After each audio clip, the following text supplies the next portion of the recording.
Do you read the same books as your family? Your siblings and parents? How about your grandparents, your cousins? In my case, I share some interests with my close family members, but not very many with my grandmother. Despite being part of a big family of readers, we rarely make recommendations to each other that we actually follow through with reading. She really likes mysteries and biographies, and my tastes are pretty much outlined on this podcast. The only series we've both read is Earth's Children, though I stopped after book 2. But then there was a book I read that made me think of her, so I left it at her house. And she read it. She liked it enough to lend it to my younger cousin, whose tastes are also hard to gauge. That special book is what we're covering today. Hello, Earthlings and Spacelings. Welcome to the Fantaji Podcast, your portal into science fiction and fantasy books you'll probably never read. It was too weird, too old. You already saw the movie. Together, we'll investigate original works of prospective fiction. I'm your host, Erika Brickley. Follow, subscribe, like, ring, share, and so on. Thanks in advance. I'll see you on Instagram. Without further ado, let's jump right in. We're starting the cycle over today, so I get to talk about whatever book I want.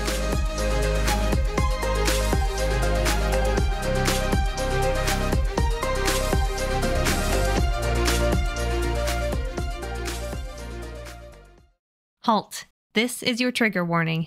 While not covered in detail so as not to alienate anyone, today's book discusses unhealthy domestic relationships that some viewers might find disturbing. Proceed with caution. Thanks.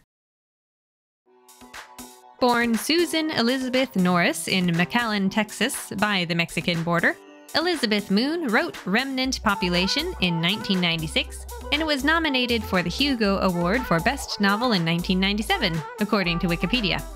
Another novel of hers, The Speed of Dark, won the Nebula Award for Best Novel in 2003, and she's also received or been nominated for the Compton Crook Award, the Arthur C. Clarke Award, and the Robert A. Heinlein Award. Currently 78 years old, she writes in both fantasy and science fiction, and has collaborated on series like The Planet Pirates with Anne McCaffrey, which takes place in the same universe as Dinosaur Planet and Dinosaur Planet Survivors. I happen to own a badass omnibus copy of The Planet Pirates with a shiny foil cover. Moon has degrees in history and biology, has served in the U.S. Marine Corps as a computer specialist, and began her writing career in her 30s. She is married to Richard Sloan Moon. According to her website, The Moonscape, elizabethmoon.com, she grew up amongst major cultural differences that led her, quote, to a lifelong fascination with how culture shapes individuals and how they adapt, or don't, to new experiences, unquote. If you're interested in learning more, she has an FAQ page, a list of article links, and other information. She is outspoken about her progressive stance in politics, writing on wildlife management, her son's autism, George W. Bush, and climate change. Let's quickly read her bio. Elizabeth Moon has earned degrees in history and biology, run for public office, served as a columnist for her local paper, been an emergency medical technician in rural Texas, and completed officers training school in the Marine Corps. Her much-acclaimed novels include The Deed of Paxenarian, The Deed of Paxenarian, an epic fantasy. The Harris Serrano series, the latest of which was Winning Colors, a USA Today bestseller, and 2 nationally best-selling collaborations with Anne McCaffrey, Sassenach, and Generation Warriors. Moon lives outside of Austin, Texas with her husband and their son. Today's book is Remnant Population. It's not a title I particularly like, but it only brings up Elizabeth Moon when you Google it, so I suppose it's effective in its own way. And once we get into reading, we might find that the title has a double meaning that explains why she picked it. My copy is a hardcover volume with a shiny dust jacket. The author's name and the book title are featured prominently at the top, along with a critic's comment from Anne McCaffrey. Pure satisfaction from cover to cover. As usual, I'm not going to read you the back cover blurb, but I will tell you what the front illustration looks like. An older woman stands at the edge of the forest, raising one hand in greeting and gripping a walking stick with the other.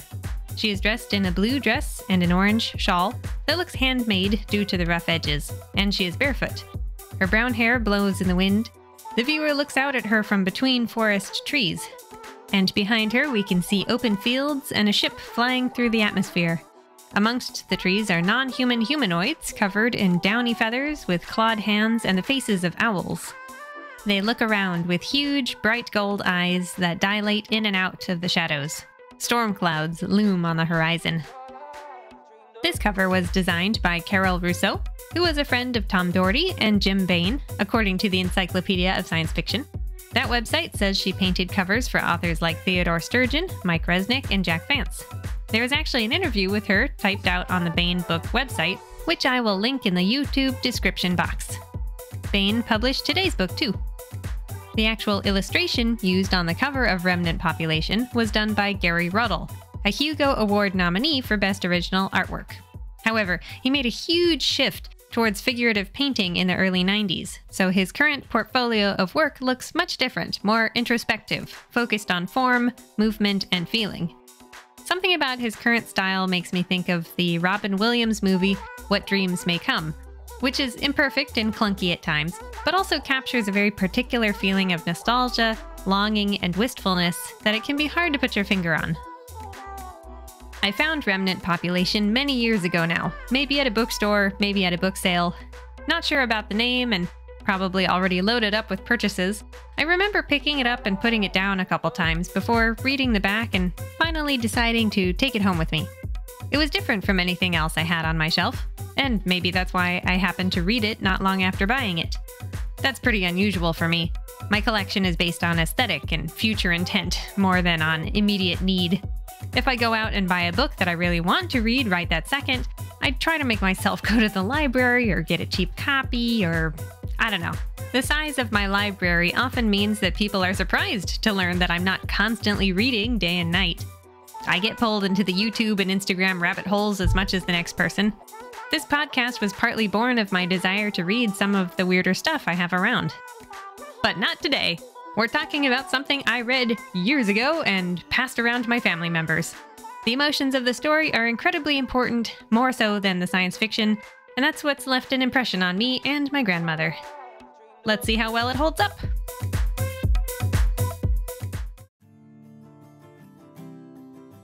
Chapter 1. Ophelia is an old woman with knotted hands, strong legs, and a thick gray braid. She lives with her son Barto and his wife Rosara. Barto isn't her only child, but he's the one she's stuck with. After years of being told what to do by everybody, Ophelia doesn't much like her excitable son or her skinny, naggy daughter-in-law.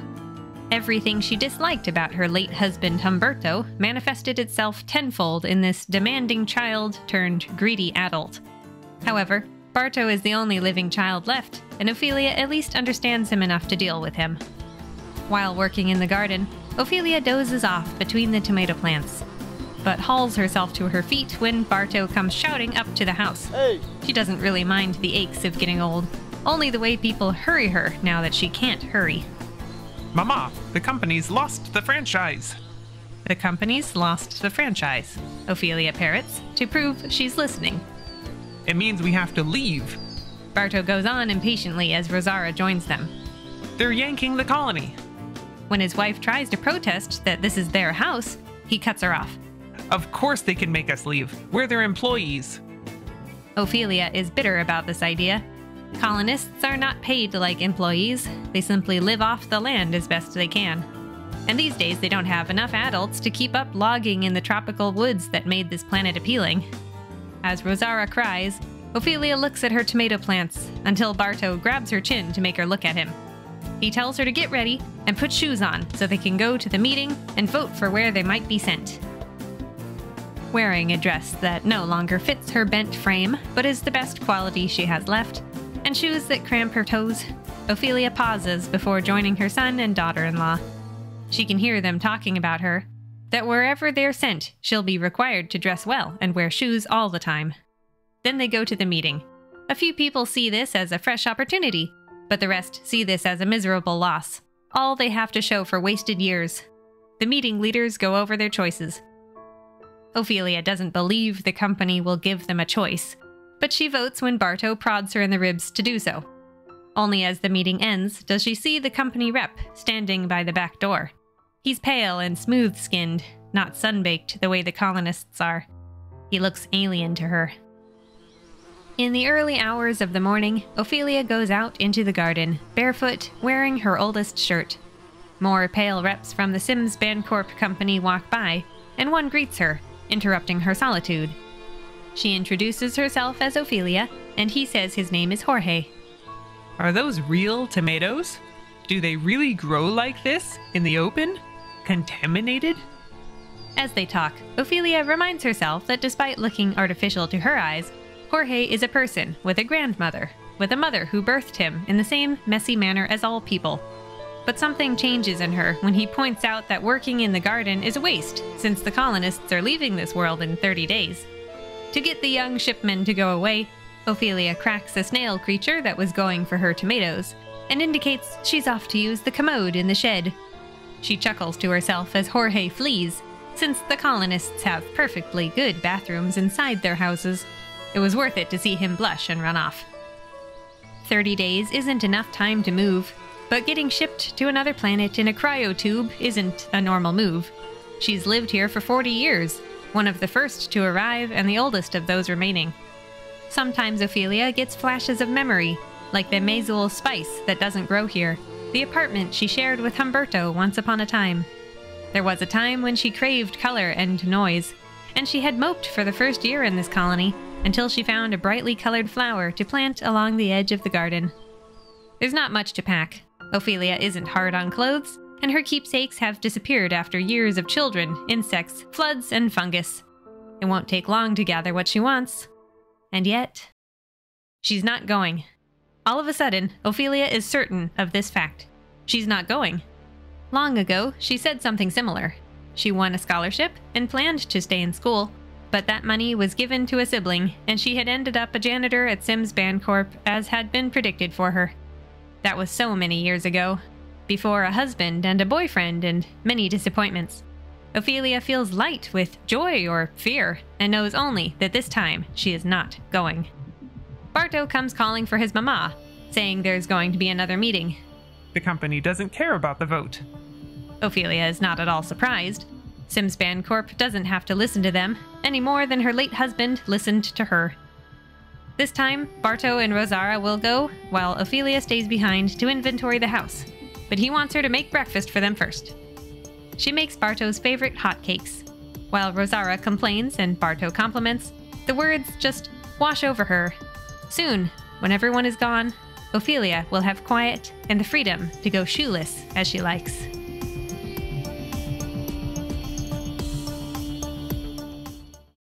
Chapter 2. Barta and Rosara get back, and they're in a foul mood. The company will allow each person to take 20 kilos with them in cryo, and they won't know where they'll end up until they wake up. So, Ophelia puts her mind to the problem of making something to pack their possessions in. She still plans to stay behind, but she will solve this problem for her son. Ophelia takes some of the clothes Barto wants mended to the town center, where the sewing machines are, and finds many other women there. Everyone is obsessed with the storage problem, since the original boxes and containers that came with the first colonists were used in the structure of the houses. Somehow none of the young people remember that from their school lessons. When everyone looks to Ophelia in search of a solution, she's tempted to mess with them, but instead suggests they make luggage from old cloth. It's nice to have a new project, something different from the usual shirts and trousers. Still, it feels strange to do this when she plans not to leave. She works with women who were friends with her daughter Adelia before she died at 20. Women who are now mothers and grandmothers in a community they were all helping towards a collective goal. Ophelia feels like she has a private voice and a public voice, and the public voice lets arguments fade, helps people out, stays polite. Back at home, she looks forward to being all alone. No one will nag her to wear a hat to prevent skin cancer. At 70, she doesn't care much. She can go without underwear. How scandalous. She can wear whatever she wants, so long as it feels good. Barto and Rosara get back, and they're angry. The company wants to charge them for the cost of Ophelia's cryo shipment off-world because she's retired. Her contract has ended. And her retirement package will only be partial since she didn't get remarried and have more children after Humberto died. On the one hand, Ophelia is angry to be treated like she's not worth anything after so many years of working full-time and now caring for the house and garden. But on the other hand, this might be a good way to just stay put. Of course you can't stay here, Barto roars. It doesn't matter if cryo is more dangerous for old folks or that Ophelia will just die somewhere else after costing them money. He loves her and won't give up in his stubborn, childish way. It doesn't even work when Ophelia says she wants to stay near the graves of Humberto and the other children. 2 other boys, a baby girl, and Adelia. Rosaura tries to step in, and it might have worked had she not brought up the money problem. Barto slaps her and stands his ground. While Ophelia continues to help with making suitcases, Barto and Rosaura undergo vocational testing when they're not ranting about the company. Just 28 more days. First, Ophelia gets up extra early to weed the garden lest Barto rip out her plants in anger, and makes the couple breakfast, then heads to the town center.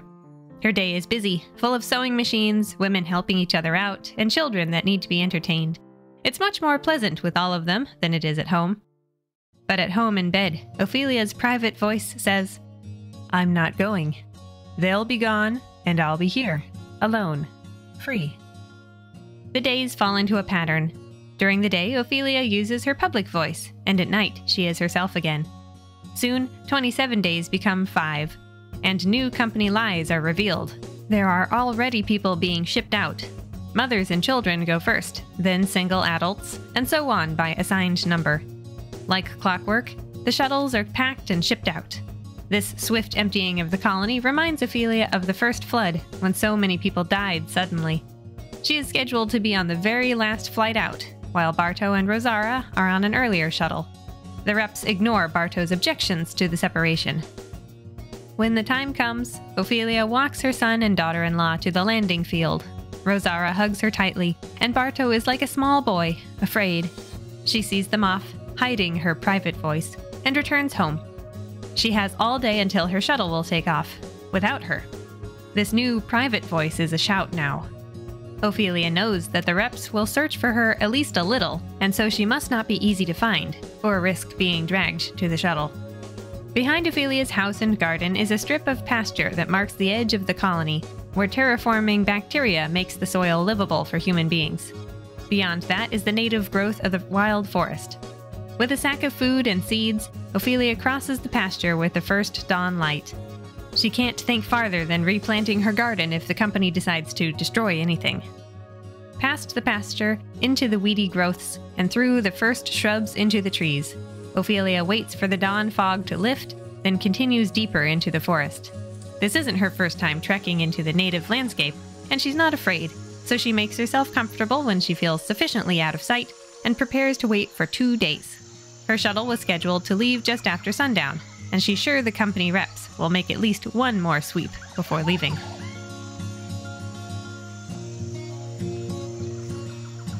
Chapter 3. Ophelia doesn't sleep, but she also doesn't hear anyone looking for her, only the night sounds of the forest. She wakes up to the sound of a shuttle landing in the early morning light, and it takes off again before the sun gets very high. Wet from dew and stiff from her leafy bed, she prepares to stay another day. Since summers here are hot, Ophelia peels off her damp clothes and goes naked, though she looks around a lot while hanging her garments out to dry. She finds herself laughing and giggling the way Barto always hated. The day passes slowly as Ophelia eats, buries her waist in a hole, and arranges sticks to tidy and decorate her patch of forest floor.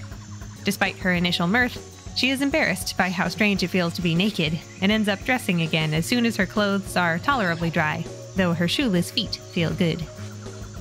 Suddenly, a storm starts, surprising Ophelia since she can't see the sky to get a warning. Though the rain doesn't last long, the water dripping off the forest canopy goes on for a long time, and the ground becomes saturated. What follows is a damp afternoon and a wet night leaning against a tree. By morning, Ophelia has had enough. Even the voiceless quiet is beginning to bother her, now that some part of her wishes for someone to complain to explain that she's inexperienced at running away. One anxiety attack later, and Ophelia remembers the sounds of the forest that fill her ears, good and comforting. Then, one of the conflicting voices in her head says, "Go home now." The colony is quiet. no activity or machinery, but Ophelia is cautious as she returns to the house. Her house now, she reminds herself. So, she goes into what was Barto's room, finds a pair of pants he didn't take, chops the extra length off the legs, and goes out to the garden in those. She gets to work freeing the plants of their insect pests, not cleared for 2 days. With that done, she investigates the house to discover that the electricity has been turned off, though the cooler and hot water tank haven't yet returned to neutral, so she's comfortable for today. Looking into people's houses feels like an invasion of privacy as Ophelia walks through town, but she does it anyway, snooping and searching. Everything is the same, yet no one is here, and she can do what she pleases. She can take special cultivated plants that used to be traded for a high price. She can see what people kept under their beds. She is now in charge of the colony's one herb garden. In the power plant control room, she sets all the switches to on. Like every adult in the colony, she knows how to work the power plant. Most of the power comes from the waste recyclers in every home's bathroom, and there is enough power stored that she won't have to worry about a deficit anytime soon. The landing field is empty. The reps probably searched for her a bit, then left, though they killed some of the sheep first. Ophelia scowls at the waste, but quickly gets to work hauling the bodies into the waste recycler to fuel the power plant. She fails to keep her clothes clean and showers at the public facility, but before dressing she has a thought. What if she walks home naked? Ophelia walks nervously down the road, calming herself and enjoying the sensation. But when she sees that she left the town center lights on, she forgets her nakedness and hurries to turn them off before the sun goes down. Any company reps hanging out in orbit would probably have noticed the power plant turn on, but why tempt fate with bright lights at night? Ophelia closes the shutters on her windows and goes to bed in total darkness, cursing herself for being forgetful now that there's no one to nag her. She's all alone for the first time in her life, the only person on this planet, safe in her bed. The last few days feel like a dream when Ophelia wakes up, but silence in the house reminds her that it all happened. Everything looks a little strange now that the other residents are gone, except the garden. In the early morning, that looks the same. She weeds and tends, discarding her robe to feel the sun on her body. Though she must be careful of sunburn until her pale body tans. She does need to think a little about the future, like finding out if the remaining cattle and sheep are all right. House by house, Ophelia cleans out the coolers and unplugs them. She decides which gardens to maintain or abandon. When she feels like it, she showers in other people's houses, then wanders naked into the lane to feel the sun, and watch a storm brew on the horizon. As the rain gets closer, she decides that tonight she can have the lights on. After dinner, she leans against the doorframe to feel the spit of moisture on her face. Tonight, Ophelia moves into her old bedroom, the one that was hers and Humberto's while he was alive, that she gave up to Barto and his first wife Elise, who died in a flood, and later Rosara. After rolling and stretching, she makes herself comfortable in the bigger bed and wakes luxuriously. Ophelia's scavenging continues, and she goes to check on the cattle. She scolds herself for not doing it sooner because she finds the calves separated from the cows. No one had left the gate open. The scolding voice in her head doesn't sound like her, more like someone she can't quite name. However, the new voice is still the same, whispering, "Free, free, free, quiet, lovely, free." At night, Ophelia dreams she's wearing a yellow dress and yellow socks and yellow hair bows, ready for her first day at school. They have computers at school, and she's supposed to do color patterns, but instead Ophelia touches all the colors to make a riot on the screen. Back then, that had been naughty, not doing what she was told. But in her dream, the colors pop out and all the children ooh and ah, magnificent and glorious as colors should be. Ophelia wakes up crying, but smiles at the flowers and sun through the window.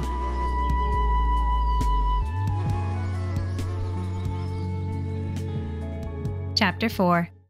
Internal memo.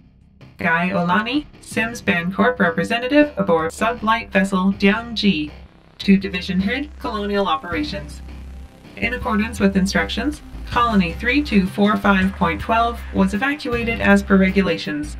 See enclosed appendices A for personnel list, B for equipment abandoned as uneconomic to recover, C for evidence of indigenous biological inhibition of standard terraforming biochemistry, perhaps explaining colony failure, including inadequate reproductive rate. Further research into the effects of local biologicals on the terraforming process should proceed in attempt at recolonization. Whoever picks up the franchise might have a claim on us if we don't file this. Internal memo. Mosi Shar, Vice President for Xenoexploration to Guillermo Amsad, Project Manager. I don't care how reliable your agent. This is something they concocted to worry us. We know Sims didn't give adequate support of material or personnel, and they planted their people in a floodplain in the path of tropical storms. If the cows and sheep are still alive, the terraforming didn't fail. Stick to the schedule.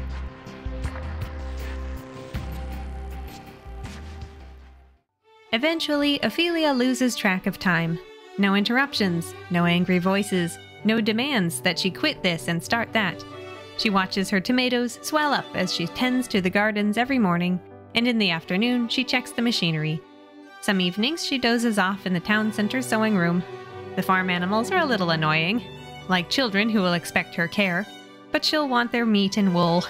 So Ophelia checks on them every day, then makes herself comfortable clothes out of colorful scraps. Should she check the machines to see what day it is, or enter anything into the colony log? She doesn't really care. After a while, Ophelia does check and sees it's been 32 days. What a long time! She ends up scrolling through the simple logs about stillborn calves or moldy corn, and remembers the bigger details about those events. Births, deaths, transfers, illness. One entry says, C. Herodes transferred from K. Botha to R. Stephanos, which is so simple.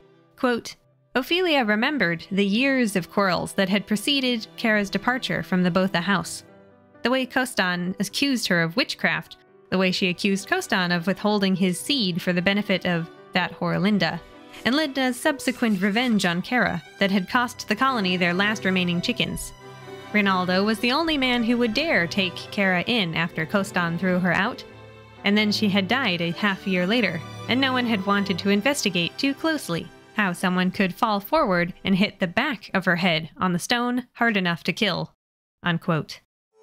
Compelled to correct the log, even if no one would ever see it, Ophelia spends most of the day writing the full story down, rewriting parts that need more detail. Kostan's mother had never liked Kara. His father had. His brother had been involved with Linda. It's difficult writing things down, when in person these scandalous facts would have been communicated through a wink or a nod. As night falls, Ophelia struggles to get up. Her hips ache from sitting so long. On the way home, she steps in a snail trail and scrubs her foot in the shower to prevent itching while bracing herself against the wall. She never thought about the dangers of falling before. Lying in bed, she explores her discomfort over the 32 days that she has been alone on this planet. She realizes that she was actually more afraid than she realized, as had been the case after getting married or giving birth. Now she had nothing to be afraid of, yet she finds herself crying in the garden the next day. Maybe she wasn't lonely, but longing for someone to listen. Ophelia begins writing bits and pieces of the colony's history in the log every day. Other than that, Ophelia's days are easy and warm, though she knows that won't always be the case. She can't think about that now. Today she sees a sea storm gaining on the colony, so she must check the machines and harvest as much produce as she can in case it rains for days and ruins everything. She secures all the houses she passes by while filling her house with baskets of tomatoes, beans, peppers, squash, gourds, and melons. At the town center, Ophelia checks the barometer and satellite display, then starts home through the spraying rain. The sky is dark, and the air is full of rushing wind, squeaks, and grunts. She cooks herself dinner in her sturdy house and goes to sleep as squall after squall rips through the colony. The next day, the storm is more powerful, the lightning more frightening. Ophelia makes a nest in the closet to comfort herself. She mumbles nearly forgotten hymns her grandmother once taught her. At some point, she drifts to sleep. She wakes to silence. Ophelia goes to the door to check on the storm, and discovers that she is in the eye of the storm, blue overhead, surrounded by walls of clouds. Against the better judgment of the scolding voice in her head, Ophelia steps out to see more, walking down the lane. She can't even explain how she feels at seeing so much beauty. Then the wall of the storm hits the colony, and Ophelia runs back inside. This time she watches the waves of rain and sits in a chair by the door all day. She sleeps in her bed as the rain pours and pours. and morning brings more rain and gray clouds, but nothing violent. She checks on the machines and a few buildings, and feels washed out and refreshed. The old scolding voice doesn't like her nakedness, her enjoyment, but the new voice says she's beautiful. The storm passes, and Ophelia takes stock. She was right to pick what food she could, but the sheep and cattle are fine. Inspired by the event, Ophelia programs something into the fabricator and sews a new wrap for herself that is gray and purple and billowy, as if she wears the clouds. Summer passes, and that is the only sea storm that hits the colony. Ophelia gets to work preserving the summer harvest. Tilling the gardens is the hardest part to do alone, for the machine's noise and rumbling hurts her joints. She ends up doing it slowly by hand instead. Then she plants onions, carrots, radishes, beets, potatoes, yams, leeks, leafy greens, and legumes that will grow in time for winter. Ophelia plants what she chooses without worrying what anyone else likes. Editing the logs, Ophelia remembers long-forgotten people. A woman named Molly had come with the first group of colonists to work at the health clinic and train replacements. She had been from a strange world that made her pale and rebellious. She suggested girls didn't need to marry so young, and children didn't need to be slapped into obedience. And she had ended up with a knife in her back. Ophelia didn't know who had done the deed, but everyone knew Molly hadn't simply fallen on a scythe. They all hid it from the company. They all knew that the world was the way it was, slapped children and all.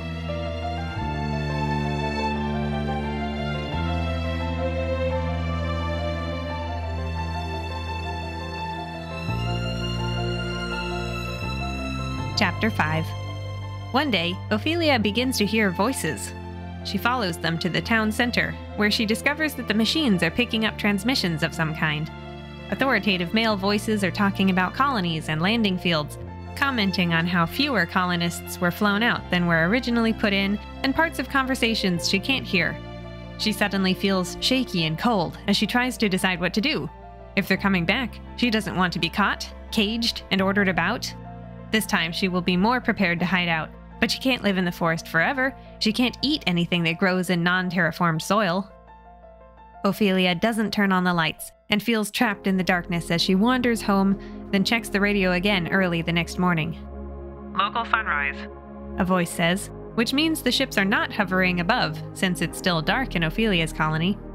So, Ophelia sits by the radio and tries to follow broken conversations enough to perceive when the invasion will come. More colonies seem to be in progress, still in the initial clearing phase, with mech bots being dropped on native ground to make landing strips and open areas. She begins to think she might be safe. She's overheard that the tropical floodplain location of her colony was stupid, so new colonies won't be built here. It might take 10 to 40 years for a new colony to settle in, enough to bother checking out this old place, and Ophelia will be long dead by then. Eventually, Ophelia relaxes enough to tend the gardens and put together a survival pack, just in case. The transmissions indicate that passenger ships are already landing, but again, they're a ways off and have their work cut out for them. She takes to doing little crafts by the radio in order to half-listen. We've got trouble. The woman from a recently landed passenger ship says. What? There's some kind of... There's not supposed to be any intelligent life, but that's... Make sense, will you? There's about 100 or so big, brownish animals moving toward us in formation. Bright patterns on them and some kind of... They're trying to kill.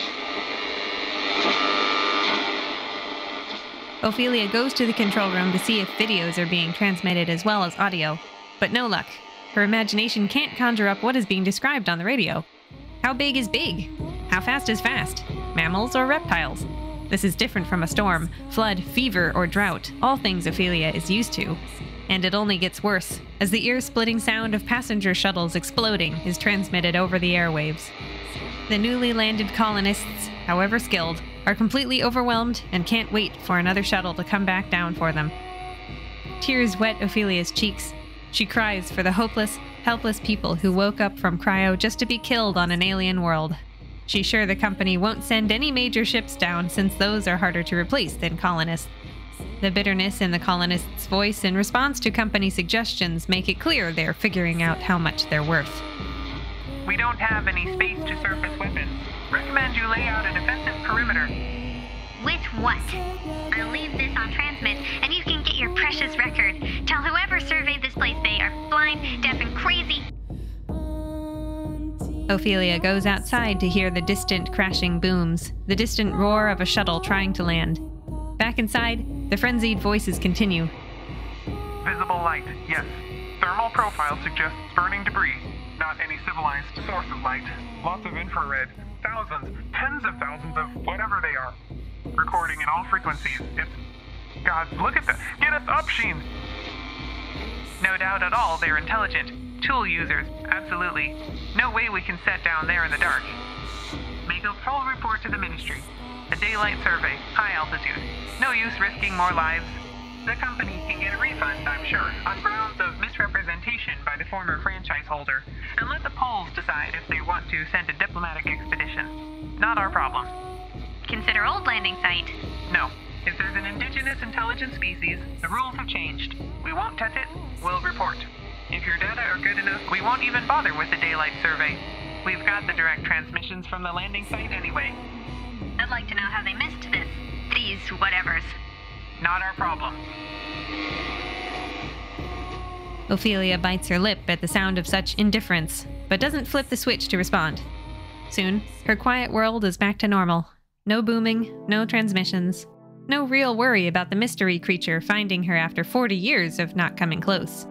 She finds herself glaring into the depths of the forest across the river when the cattle huff in that direction, but knows nothing is there because the cattle aren't panicked. The terrifying incident begins to feel like a dream, but it wasn't. She doesn't need to play the recorded transmissions back to be sure. In the end, she only listens because she wanted to check a record from carrot planting last year. We don't have any space to surface weapons. Recommend you lay out a defensive perimeter. With what? With trembling hands, Ophelia turns the recording off. She balls up her wrap and throws it on the floor. "They're dead," she says aloud, and her voice sounds strange after so long. Even if she hadn't wanted them there, she hadn't wanted anybody dead. And now she knows that she is not alone on this planet, that she never was. There was something else here besides a little old woman living freely. Far off in the forest, another intelligent mourns the loss of nests destroyed and celebrates victory over invaders. The land is scarred. White streaks across the sky mark the retreat of the monster. Its like not seen for generations. The people drum and dance and plant fresh grass to cover the scars left by the sky people. Young ones ask about the strangeness of what they saw. Flat faces, short toes, garments that cover the body like a shell. Were the giant flying sky creatures shells or monsters or mechanisms like boats?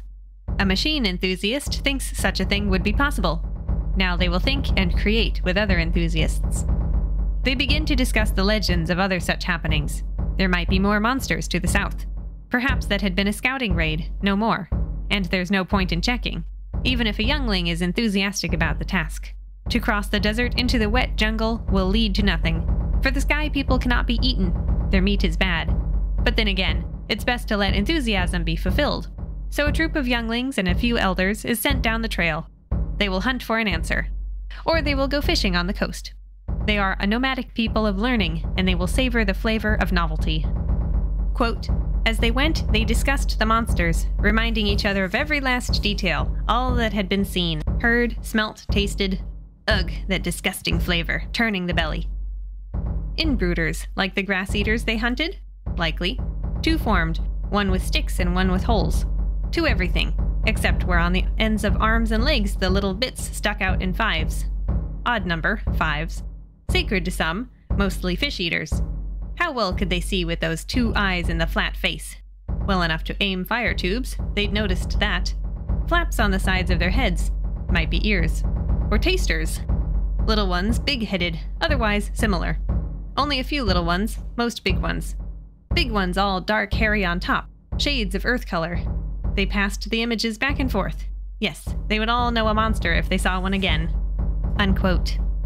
The conversation again turns to the machines that might be monsters or magic, then to the question of whether or not the invaders knew about the nests they destroyed. But how could they not know? The braids in the grass marked them clearly. The hunters march on.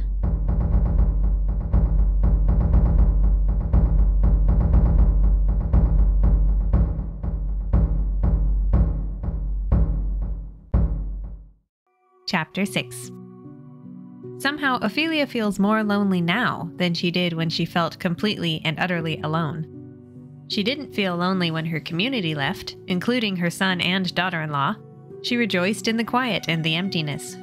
Now, however, she finds herself staring into space, confined within the colony. She had never been one to cry, even when her family members died, yet now she sobs for the lost souls she heard dying over the radio.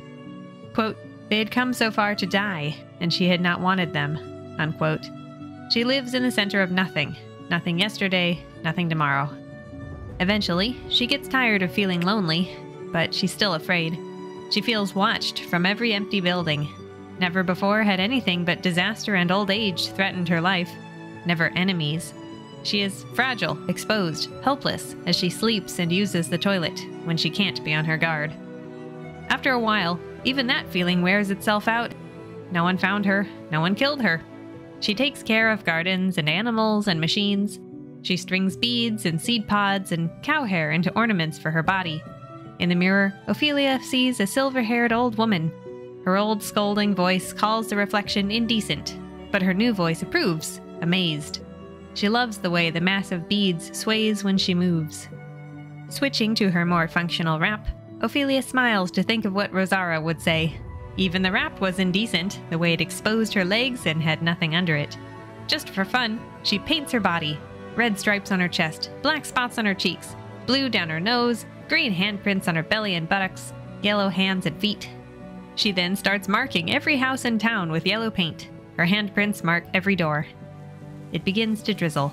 As the wind kicks up, Ophelia laughs at herself and lets the rain wash the paint away. She had been a silly child, slapped for being silly, and she was a silly old woman. If she was going to be killed by strange animals eventually, she might as well have fun. After the storm, Ophelia gets on with life. She checks on the cattle, trying to figure out what has them startled and uneasy. Is that the right number of cows? Yes. What about calves? She really needs to count them. The sheep are fine. The usual screeches from the forest don't bother any of them anymore. The yellow handprints are still mostly on the doors in town, to Ophelia's surprise, only a bit blurred. Although one of them looks smeared, like someone had touched it. Strange. She had probably done it herself while dancing around like a wild woman. Today is hot and sunny, so she takes off her hat and wrap to bake in the sun. She goes to another house with lots of windows to take a nap. It's a bit musty inside, maybe from the heat and leftover moisture from a flood. But the bedroom is cool, and she dreams of colors and music and movement. Ophelia closes the shutters, turns off the lights, and heads out to do some beading and log editing at the town center. Has it really been that long since the other colonists came and died? She writes, "They were not my people, but I am sorry. Sorrier because I did not want them to come. And their families think they died alone. They do not know someone is here to grieve for them." She's too stiff to sit and work any longer, but she isn't sleepy. Ophelia thinks of a necklace she once had, a gift from the lover she had before her marriage, which was left behind because Humberto suspected it was from another man and didn't like it. The fabricator can't create such a wonderful color. Maybe dried corn husks? Suddenly, Ophelia stiffens, her skin all goosebumps. There is nothing dangerous, no sounds or lights or anything, but a smell. That same mustiness that was in the house where she napped. This time it has a thicker scent, but not mildew. More like an animal, like the forest. Her heart beats rapidly in her chest. "I am here. Come out if you are there." She goes to the front door of the center and turns off the outside lights. She sees movement down the lane. Alien creatures, monsters, animals. No, it is only the cattle. She could have laughed. Instead, Ophelia shouts at the cows. "Ow! Stupid cows!" Then Ophelia begins to wonder. The cows had never come into town before. They would only do something like that if they wanted to, if something closer to the river scared them. Her ribs hurt from the terrible beating of her heart and the speed of her breath. Ophelia's foot cramps up, and her breath comes out in sobs as she forces it to relax. She has to keep dealing with the cramping foot as she heads home, goes to bed, gets up to latch the front door properly, bumps her toes, goes back to bed. Ophelia sleeps later than expected after such a night, though she curses herself when she realizes she barred the front door, but not the garden door. Forgetting things like that makes her feel foolish, as if she needs Barto to remind her. She's not even sure what she stubbed her toe on. At least that animal smell is gone, though she can smell the cows more than usual. She checks on them, and the cattle are back in their usual meadow. Perhaps it's okay for the cows to walk the lane, even if she dislikes the smell. Manure is good for the gardens and the waste recycler. Another storm is brewing. There's plenty of time to keep her mind off imagined aliens. This time, Ophelia wants to wait out the rain in the town center, so she gets to work using a cart to move a mattress to the sewing room. She's tired and frustrated by the time she finishes. Stupid storm, stupid cows, stupid mattress, stupid cart. She picks her vegetables, keeping her mind off any freshly crushed snails. She takes a hot shower. She puts on beads. She makes dough with the second best rolling pin since Rosara took the nicer one. She cooks the last of the pork sausage. The pigs were all butchered when it became clear they wandered too much in this new environment, not staying close to the colony. Ophelia feels fortunate to still appreciate eating the way so many old people don't. Everything is just fine.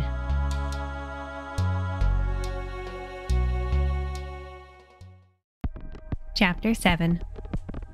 The sea storm has gotten closer.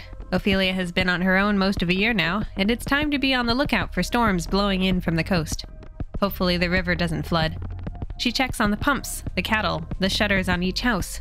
The scolding voice in her head says she should have spent more time on repairs, less on beading necklaces, but she insists that she needed that, as she has needed it all her life. The joy of creation and play might even have made her a better mother.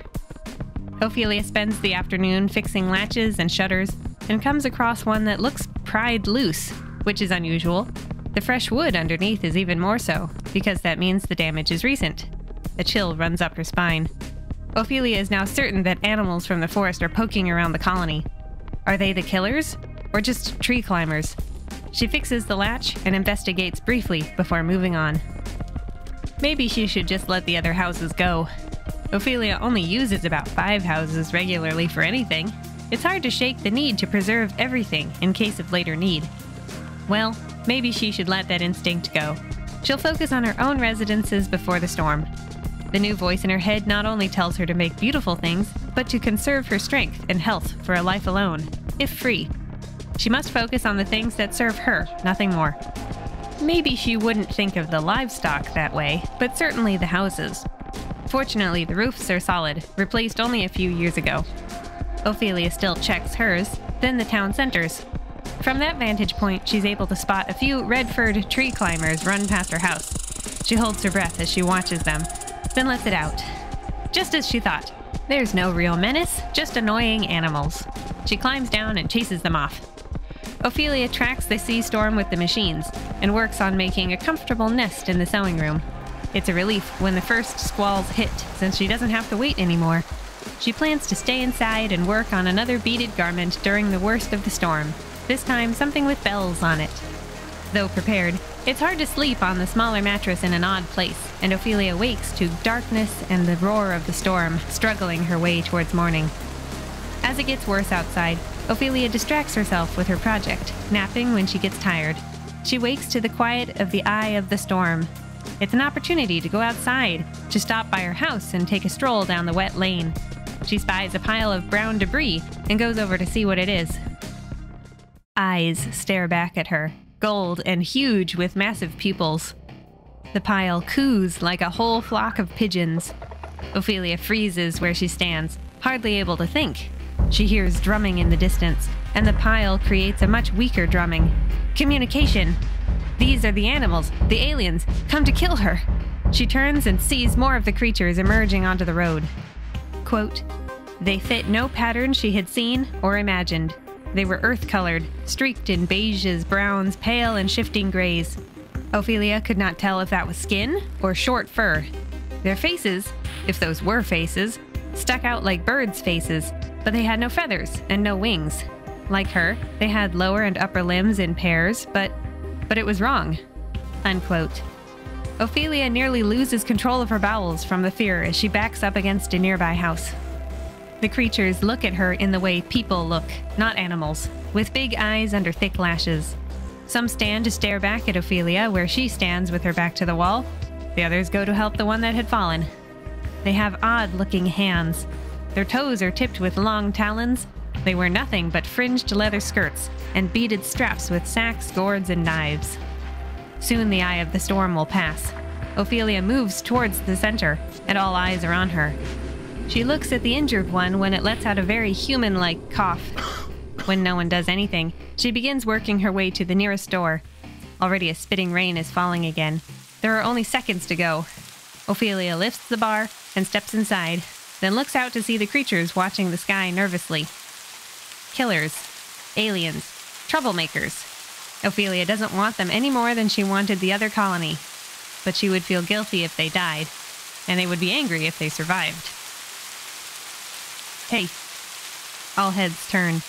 Ophelia tries to make noises that explain what's coming, making sweeping motions with her arms inside. The creatures holding the injured one step closer, and she urges them in as the wind rips the door out of her hands. She struggles to shut and bar it as the storm begins to scream again. In the dark, she reaches for the light switch and brushes a creature, feels the warm, bristly skin much like a tomato plant. The thing grabs her. Ophelia doesn't let panic overtake her, and she finds the switch with her other hand, watching the creature's eyes dilate. The room is full of their smell, their size, their eyes, and beaky faces, and long limbs with sharp nails. Terrified, she inches her way towards the bathroom so as not to embarrass herself here. One grabs her shoulder, and she calmly tells it to let go, and it does when another wearing blue beads grunts. She huddles in the bathroom, listening to the storm that has them all trapped. Eventually, someone bumps at the door, and she knows it's best to just leave rather than be dragged out. That was always the case with Humberto. One of the creatures is there, and Ophelia wonders how to tell them about the toilet, the workings of the house. She shows them the kitchen sink, and a creature reaches out to try it. When its nails slip on the metal, she tries to help, and it slaps her away. Ophelia burns with anger at once again being in a situation where anyone can slap her aside.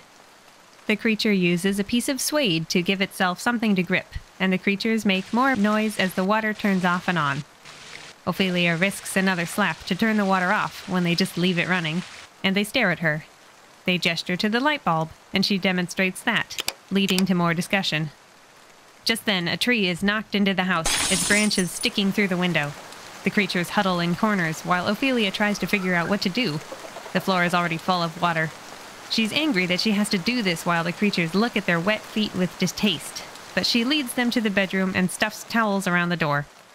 If only she was at the center with her food and comfort, one last day of freedom before the killer aliens came to claim her. The only thing to do is observe, think, and drift off to sleep.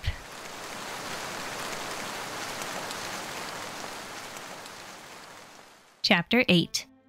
Ophelia wakes to darkness and dampness with a very painful hip and a creature sitting close. It wakes up too and runs its nail along her body, pausing above her hammering heart. Then it moves away. Even sitting, it is taller than a little old woman. She goes to the bathroom and comes out to the silence after the storm. She's too hungry now to be afraid. The creatures follow her out of the bedroom to the front door. "I'm going back," she says, and walks away into the light rain. Shaking themselves as the rain hits them, the creatures follow again. She's disappointed to find that water blew into the town center overnight, and she has to sweep it out before cooking. Instead, she goes back to her house, which is drier. One dripping alien follows her in, and she has to towel them off. Stupid creatures. How had they been smart enough to kill the other colonists? Since they can't understand her, Ophelia mutters insults as she pleases. Cooking with people around is a new, frustrating experience after so long. Ophelia focuses on the dough to calm herself, and is relieved when the creature retreats away from the stove. As if it's a child, Ophelia finds herself talking while it watches, explaining what she's doing until the creature abruptly leaves. Back to the center to clear out the water, where the creatures reappear, startling her and tracking in mud. They stand around watching her work. Rude, lazy, and spoiled. Ophelia wonders if they have houses or not, intelligent as they are. Well, she can teach them to help her, if they insist on being here or killing her or whatever they're here for. She hands them mops and brooms, and shows them what to do. It's like teaching an unsure child. They don't quite understand the mop, so she has them sweep water towards the door. The remaining creatures arrive and converse, and Ophelia mops around their wet feet. They don't help or get out of the way. Then she leaves them to their squatting and goes in search of food. While she heats some stew, The creatures test the sink, look in cabinets, turn on the pantry light, see what she's doing. Though she's startled by someone dropping and breaking a number of plates, she laughs at how its fellows scold it, like the children pointing out a mistake. Having eaten, Ophelia leaves the broken plates, not her mess, and washes her bowl. When she turns around, she discovers that someone is trying to pick up the broken pieces. It even puts them into the bin she provides. That's nice, but she needs a nap and doesn't know what to do with the creatures. What if they break a machine she needs with their poking around? She has to speak loudly and stomp her foot when they become too interested in the control room. No, not for you. Dangerous. Zzz. Zzz. The creature mimicked her, much to Ophelia's surprise. She will have to explain things to them like they're babies, but they can understand. However, a creature repeats the sound Zzz, and touches her chest, which she doesn't understand at all. After a while repeating this, she decides that they're asking for a demonstration of whatever she tried to explain. So, Ophelia flips a few switches, flickers a few lights, and causes a few alarms to go off. Unfortunately, it's a little too effective. Half of the creatures leave steaming piles of waste on the floor, frightened as they were by the sounds. Despite being angry with her for the scare, the creatures clean up the mess, though their chosen scoops are kitchen spoons. Ophelia wonders how much she can upset these creatures. They haven't harmed her or threatened her so far. The waste is disposed of, the spoons are cleaned and placed into the hot wash, and maybe the aliens won't hurt her. In the sewing room, they poke around while Ophelia tries to drag the wet mattress out. Two of the creatures come over and help, getting it propped up against the wall. Even that much was a huge strain on Ophelia's sore joints. When she sees the others looking at her beaded garment, she shows them how she wears it, no longer so intimidated by the way their massive eyes watch her.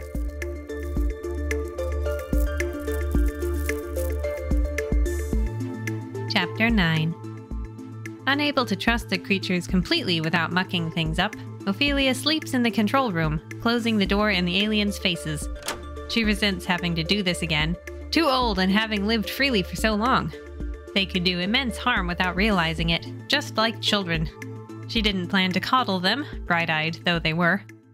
Ophelia wakes in the middle of the night feeling better and hears music. She tiptoes down the hall to find them in a circle with pipes and beautiful instrumental sounds that bring tears to her eyes. It's an unrefined sound that feels good, like soft yarn in her hands. When the creatures notice her, they show her their pipe flute made of 7 tubes and braided grass. There is also a gourd with beads strung about it to create a rattle, and she's given that to try as well. Another has a drumming stick, another taps their nails against the floor. Ophelia is included in the song now. It's fun.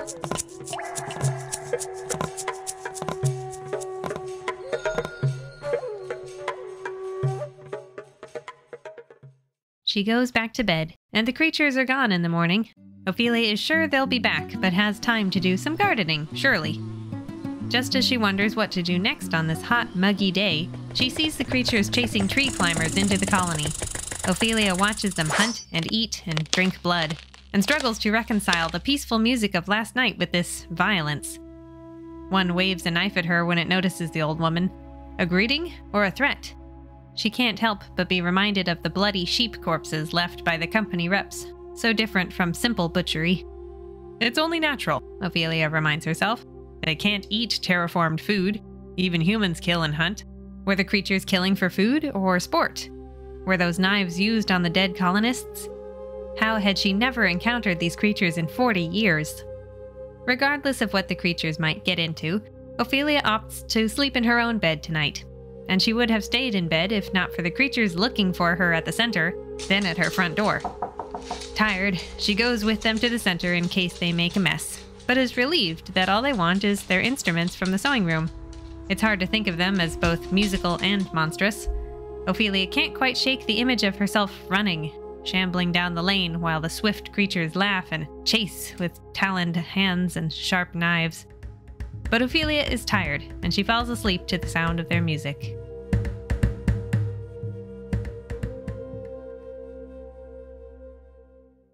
In the morning, she tends to the garden and a creature watches. When she snaps a snail, they squawk, and she lets them have it. A snack. The thought makes Ophelia a little sick.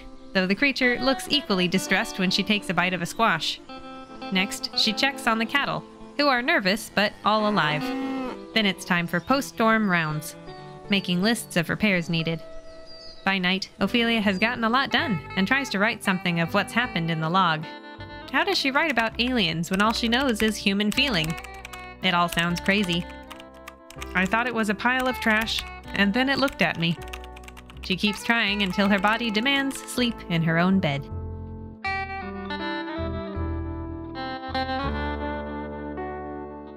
Chapter 10.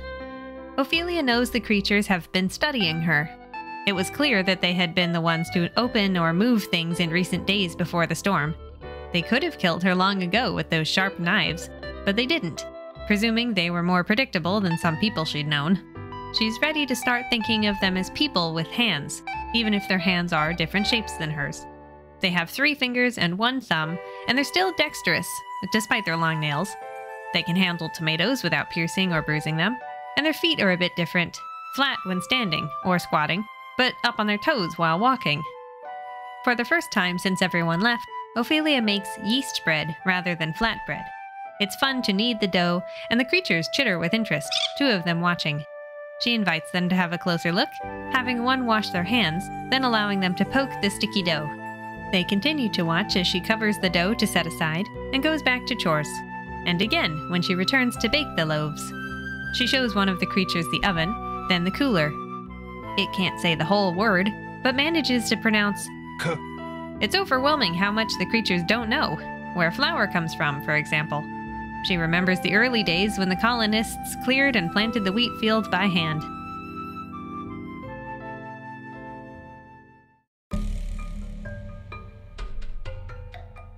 Meanwhile, there is conversation amongst the people. The discovery of the invader, thief, destroyer, who had silver hair and didn't wear clothes on its feet, was puzzling. Everything is the same, yet not the same. It is the same. It is not the same. It is a monster. It is not a hunter. Is it prey? We cannot eat it. Soft skin, wrinkles, ornaments. There is much to learn here, in preparation for encountering other monster invaders. Only those who the monster teaches about objects will touch those objects, such as the hot and cold boxes. They know very little about the picture boxes that seem to see the world from a bird's eye view, which drums up debate about the shape of the world. Flat, round like a gourd, lumpy like a stone. The eldest ignores such youthful debates and does some calculations. For such a view as would create the pictures in the picture box, it would be like a day's run upwards into the sky. What an amazing idea! How terrifying to think that they might be watched by such powerful beings who were aware of their fellows' deaths. Thieving and nest-destroying they had been, but they were monsters. They settle into their nightly music to meditate over all they have learned or don't know. Ophelia shows the speaking creature, the one that can say "Kuh," a bit of ice from the freezer. She's startled when it licks it off her finger, confirming that it is warm-blooded like her. Now she can see that the creature has stiff lips, not a completely hard beak. Out of courtesy, Ophelia licks a bit of frost off the creature's nail when it mimics her actions. She gives it a bowl of ice to keep it occupied, but it wants to take turns, so she ends up eating half the melting ice. When the creature dips its finger in the cold water left behind and dabs it on their nose and eyelids, Ophelia reluctantly copies the motion. Alone again, Ophelia tries to dredge up what she was taught in school. She wasn't taught to study living things. People went to special classes for that, like they did for spaceships or government. Humberto had had them take classes so they could become colonists, but that had just been instructions on how to use machines, not understand them. Follow directions. It's no harder than making a dress from a pattern. Even homemakers like you can do that. Other than a few pictures of cells and maybe a dissected rat, Ophelia was ignorant, and this is alien biology, nothing familiar.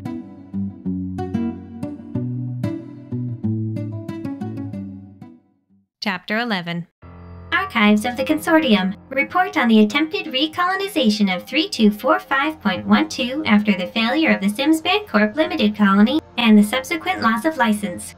Study of documents entered in evidence by Sims Baen Corp at the time of the hearings indicated that the failure of their colony might have been due, in part, to a poor choice of location.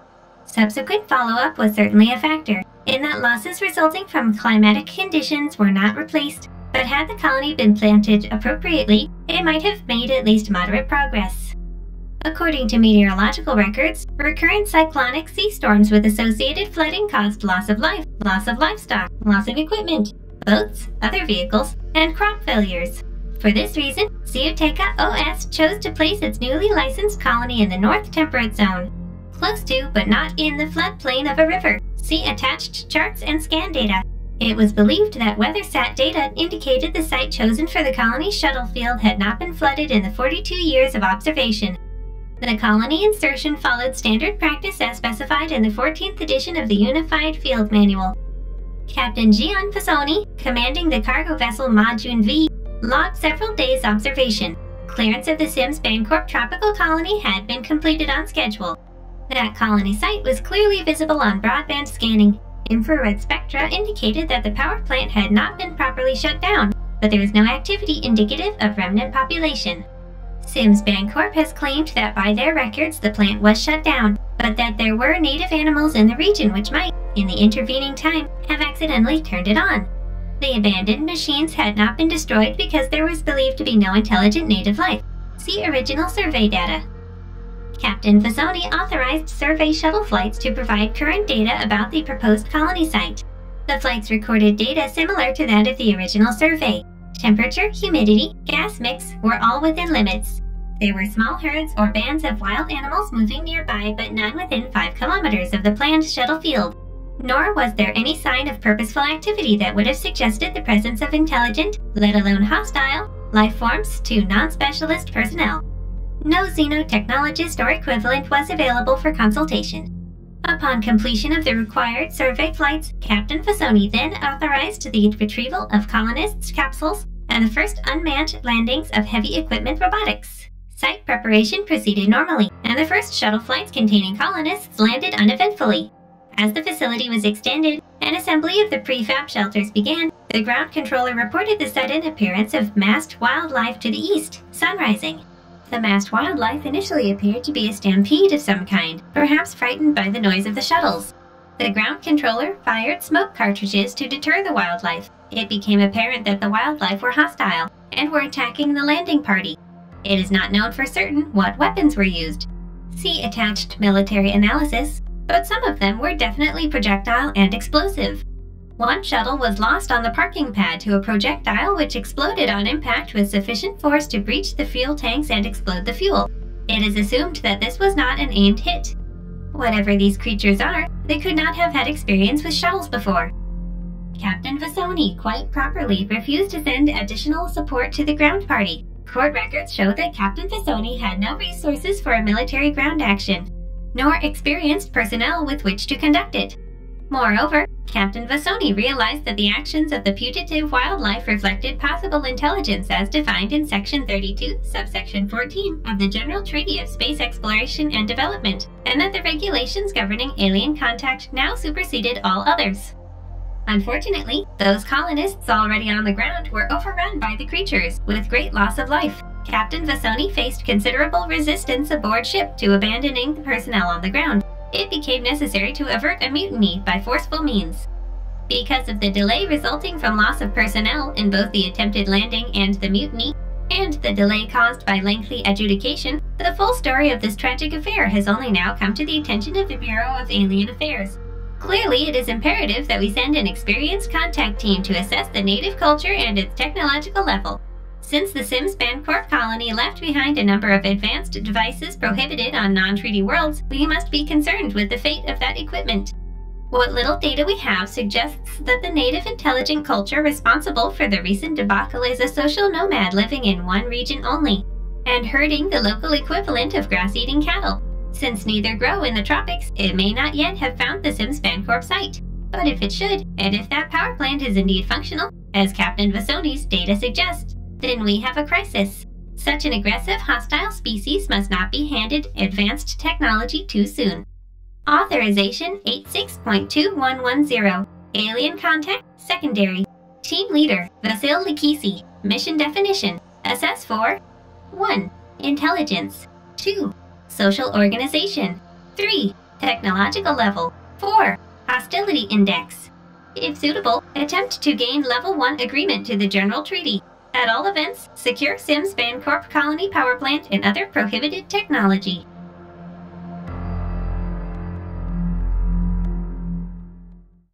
Kira Stavi listens to her team bicker about whether or not Sims Bancorp knew about the indigenous life on the planet or not, but doesn't really care.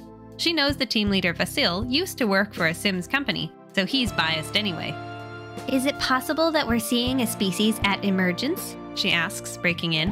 And what about the thermal source at the old Sims site? Are we quite sure that doesn't imply illegal occupancy? Kira, Vasil, and Ori can't be sure. The landing field is already overgrown, the buildings were built to last, the livestock had their grazing meadows, and there's no evidence of organized occupation. The only animal movement monitored so far turned out to be tree climber monkeys. As for the traveler logs from when the colonists were removed, everyone has been accounted for, including a few elderly people who died in cryotransit. Back to the aliens. Honestly, the team accompanying Vera, Vasil, and Ori is too small for properly categorizing an emerging intelligent race of people. It's a small group stuffed into a military vessel, expected to get the survey done in less than 2 weeks. Kira's not sure this will go well. Back at the colony, Ophelia continues to learn about her visitors. They all love the frost in the coolers, though some were startled when she found them standing there and others ignored her. She has to firmly shut the door on them to keep the cooler from thawing out. Quote, the difference in reaction struck her as very human. Some recognized rules to observe, even as they broke them, and some didn't care, unquote. Fortunately, she already disconnected most of the coolers in town. She needed to conserve electricity and cooler motors. At least the creatures understand limits better than children, despite their endless curiosity. They might not interfere, but they watched her bead, knit, and edit the log. It made concentrating difficult. Even when she gives them materials to do their own projects, they grow disinterested in a matter of minutes. They're quite large, so they're hard to ignore.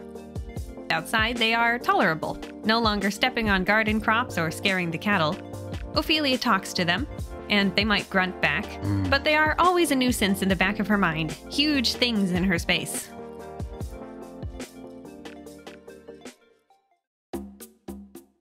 As for the natives, they have their own discussions. They are mostly sure Ophelia's buildings were once nests, and she must be the one remaining nest guardian, very old. They are mostly sure that Ophelia's sounds are speech. As hunters, it's hard not to consider whether Ophelia would be good as food, but they remind themselves that humans cannot be eaten. They taste terrible and make the people sick. And if she is a nest guardian, then she is a guardian and not prey. They must learn the monster's speech. They have no singers, since they were all busy with composing about the recent disaster. Eventually, they determine which 3 will do it. The group of 6 goes to Ophelia's house to greet her formally, and the chosen 3 lead her down the lane. One makes a series of gestures she doesn't understand in regards to her necklace, which she gives it. Then they bring out a canoe, a reminder of how adapted and intelligent they really are. Ophelia has never seen a boat like that. Something small and easier to construct than the metal things long since lost to the colonists. 3 of the creatures leave on the canoe, paddling to the far side of the wide river. Everyone falls into a new rhythm. Ophelia goes about her life, and the 3 watch. Now she can give them nicknames in her mind, with fewer to keep track of. The player, with their pipe flute, the killer, who hunted tree climbers, and the gardener, who ate snails. She watches the player find innovative ways to paint despite their hard, slippery talons. Though she can't tell sex or age or social status, she can see they aren't children, since they don't need to be taught things like how to clean paintbrushes before switching colors. They string painted beads onto braided grass, and the player gives it to her, looking happy when she puts it on. The killer accompanies her on livestock checks, and she smiles when it rolls on the ground like a chicken having a dust bath. And the gardener follows her while she works outside, but is often absent when everyone goes into buildings. She wonders if it tries to care for the plants on its own sometimes. Then one day she hears the rhythmic cries of several creatures outside and braces herself for more change. She dresses herself in her own finery, embroidered wrap, necklaces, bracelets, netting on her head, and walks to the river to greet the newcomers like a proper chiefess. This new group is more diverse than what she's seen so far, including darker colors, slower movements, a creature wearing a blue cloak, and overall a sense of organization. The creatures she recognizes have moved towards the back. The blue-cloaked creature leads the way and comes to her with a hands-up gesture that clearly means peace, no weapons. She copies its gesture. When it indicates the whole town as hers, she motions towards the horizon in turn, trying to acknowledge that this whole world belongs to the creatures.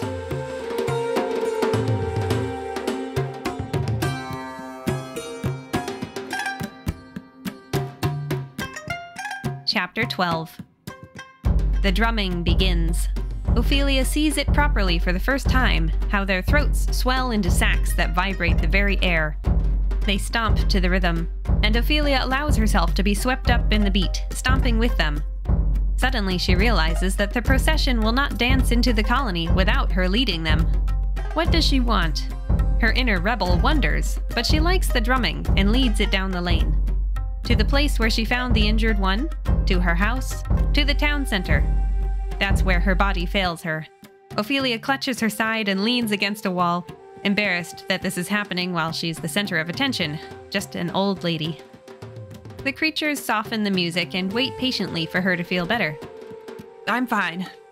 It's just that I'm old. The cloaked one makes a series of gestures that Ophelia decides are a question. How old is she? Using those gestures, she does her best to indicate that she is near the end of her life. One of the familiar creatures, Player, comes over and nudges her towards the town center. Ophelia is upset, wanting a little more control over when she invites people in, but doesn't have to fight. Blue Cloak uses its authority to make Player back off, and Ophelia is allowed to lead the way once more. And Blue Cloak is the only one who follows her inside. She opens doors, turns on the faucet, opens the cooler. Freezer makes cold. Geyser ox. Back to the sink. Water. Yata. Water. Ox. Yata. Make water on. Make water off.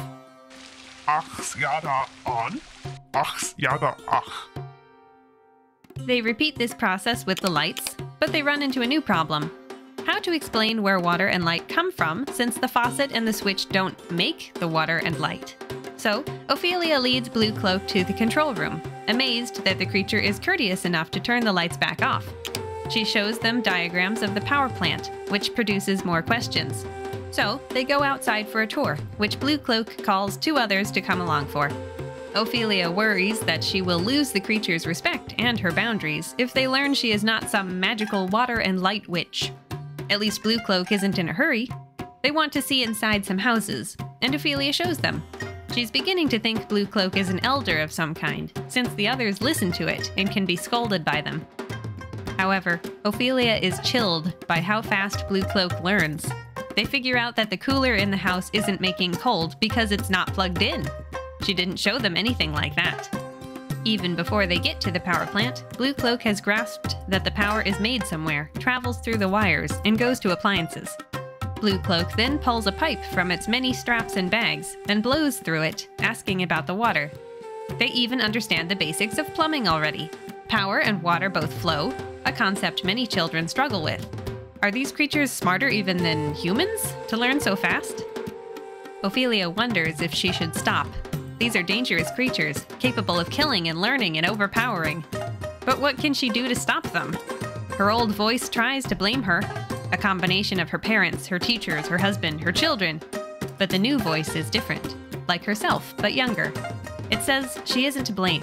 This is an interesting opportunity. She laughs, startling Blue Cloak, and as quickly grieves for all she might learn, yet will be dead too soon to pass on. All that will be left of her will be the log. Suddenly, Ophelia feels every ache, every heart stutter, every pain, and is exhausted. She sits heavily in a chair to let it pass. Blue Cloak closes up the house, and they continue to the power plant.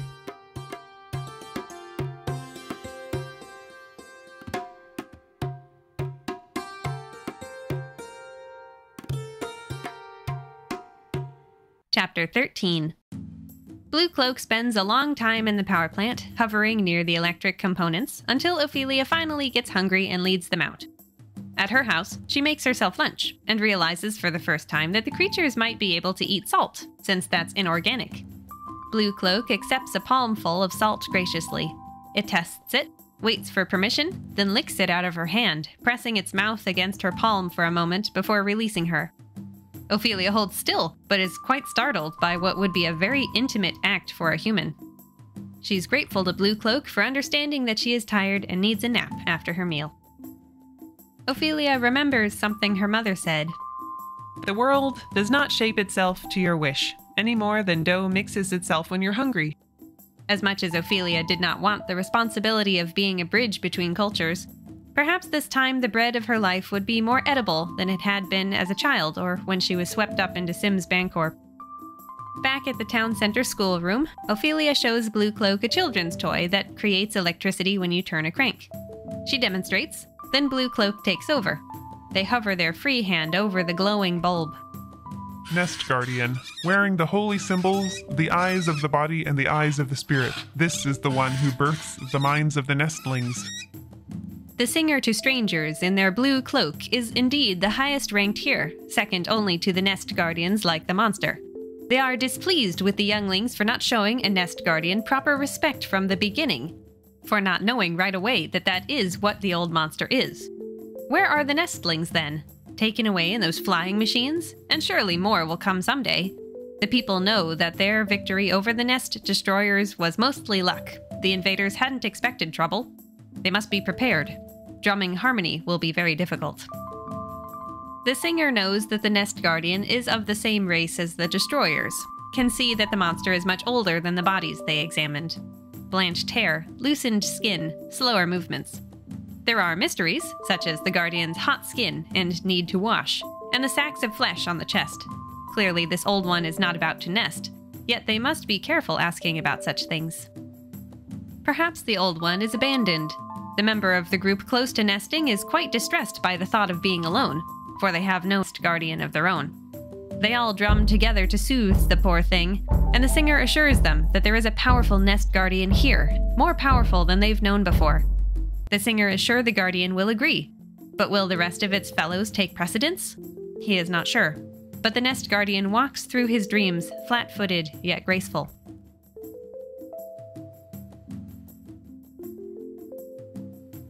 Ophelia appreciates Blue Cloak's consideration of her.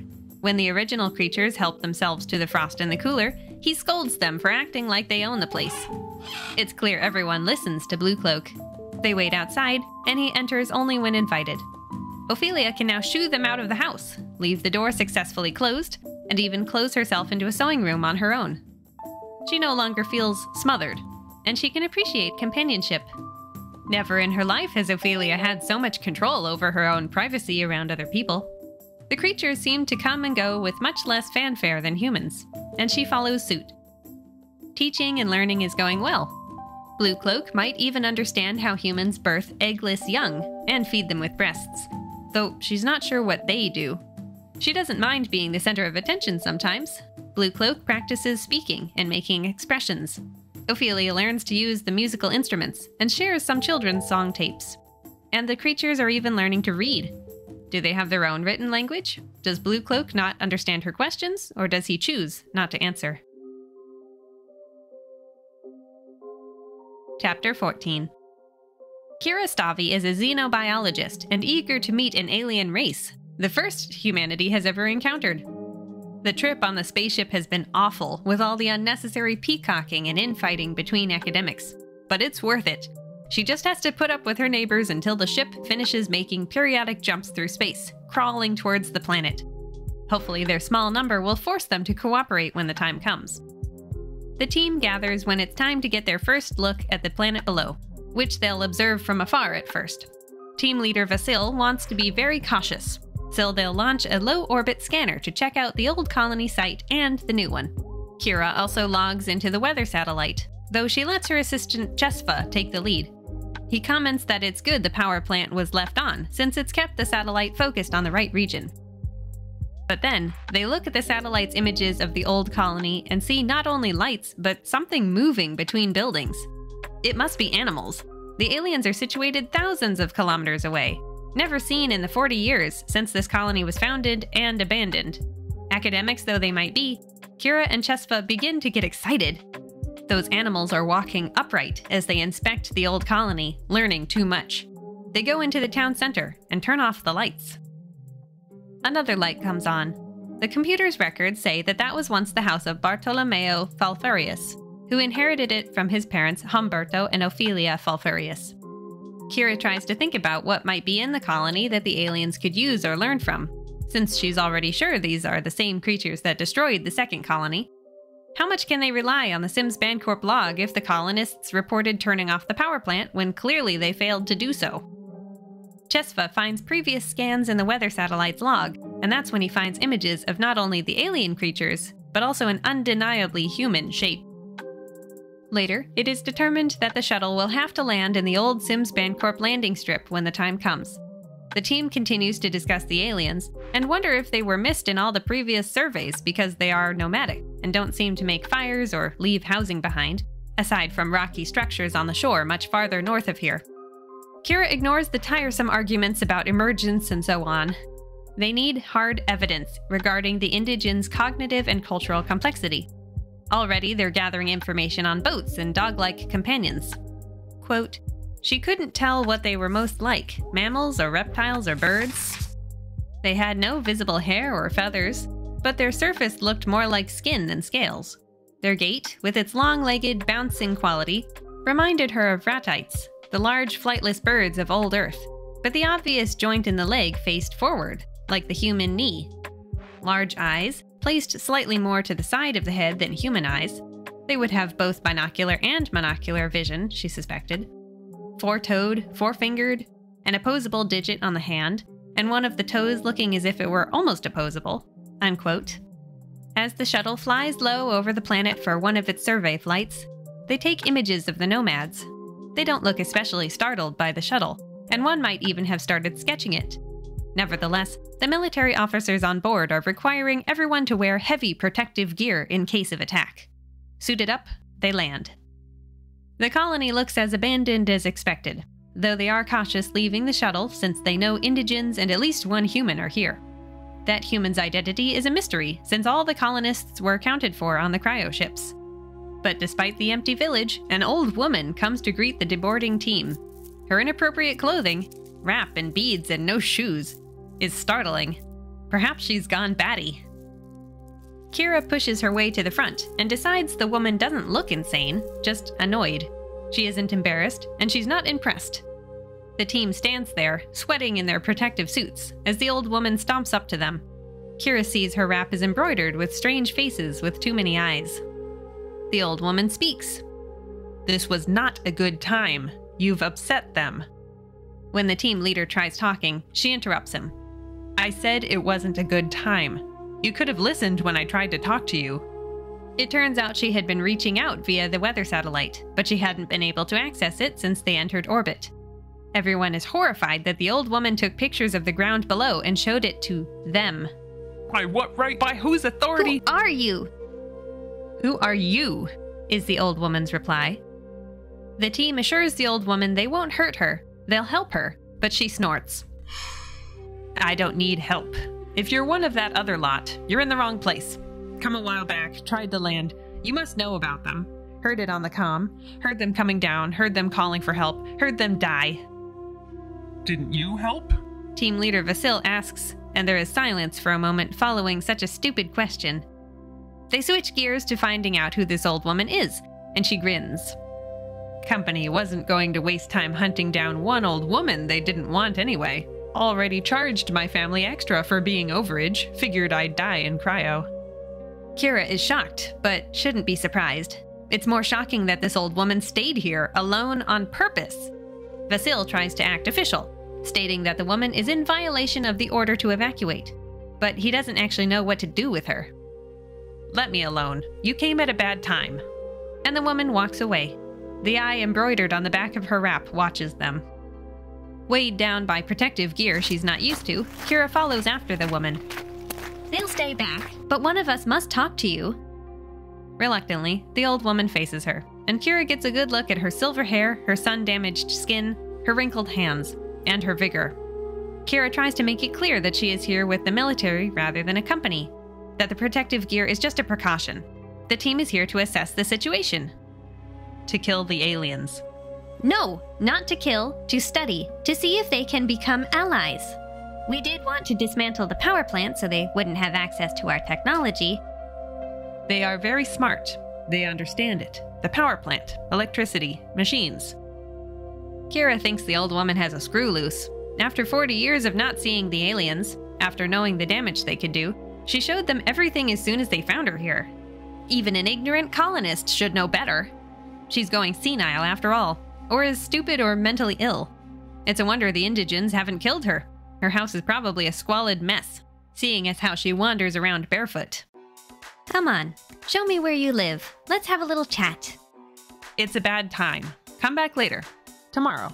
And don't follow me. Kira stares at the woman's back. She hasn't been spoken to like that since she was a child. Eventually, she wanders back to the shuttle and strips to her sweaty clothes. Everyone wants to know how it went. She's not too bright, ill-educated, possibly disturbed. Very old, I would say, but not senile in the usual sense. Not that much there to start with. And as new arguments start, which will probably stall them until tomorrow anyway, Kira wonders if the old woman really is dumb, or if Kira herself is lashing out at someone who was a little rude to her.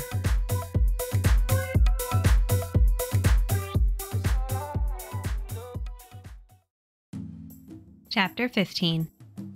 It took a while, but Ophelia figured out that one of the creatures was pregnant. She's since tried to figure out what they need. She offered the creature soft cloth, and they threw them away.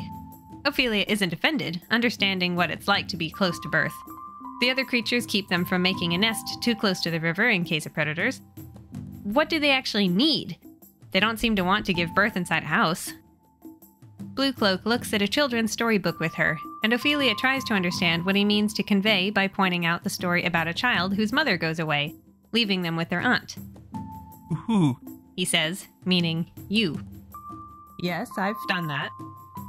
It begins to sink in that Blue Cloak wants Ophelia to be some sort of aunt or caregiver to the young.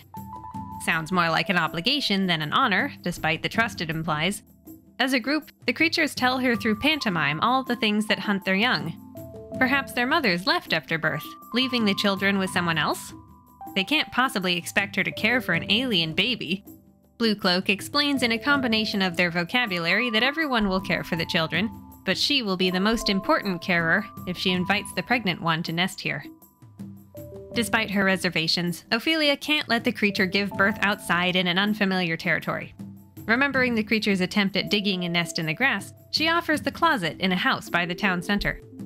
Immediately, the creatures begin airing it out, cleaning and running errands. Ophelia brings fragrant herbs. The closet is filled with grass, which the pregnant one stomps into a shape of her liking. Everyone wants Ophelia to get into the nest. Though doubtful, she obliges and rolls around in the bowl shape until a rock stabs her. She holds it out disapprovingly, but apparently this was a test, because everyone is happy. They make drumming sounds with their throat sacs. Next, everyone holds Ophelia's hands, one by one, touching their dry tongues to her skin, including Blue Cloak. Ophelia is sure she's in over her head as everyone leaves the pregnant one and one attendant alone in the house. She doesn't know anything, even if it will be an egg or a baby. That is the moment when the alarms went off in the town center and Ophelia learned of the approaching spaceship. She expected this, thus the alarm she set, but she has no idea what they'll do about these alien creatures who know so much. Now that she cares so much, has committed to helping the pregnant one, she will not allow any harm to come to them. Unfortunately, she can't access the weather satellite to make contact, and Blue Cloak can't say if the birth will happen today, tomorrow, or later. Blue Cloak struggles to understand. The word he uses for her, something like carer, seems to make him believe she will protect the nest from these humans.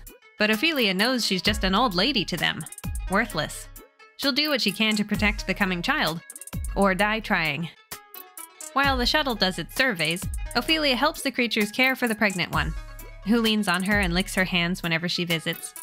Quote, Ophelia felt helpless and protective all at once, unquote. She'll just have to meet them at the landing site, even though she can't find her old dress and has no more shoes. So, she chooses the green wrap embroidered with faces and eyes that impressed Blue Cloak.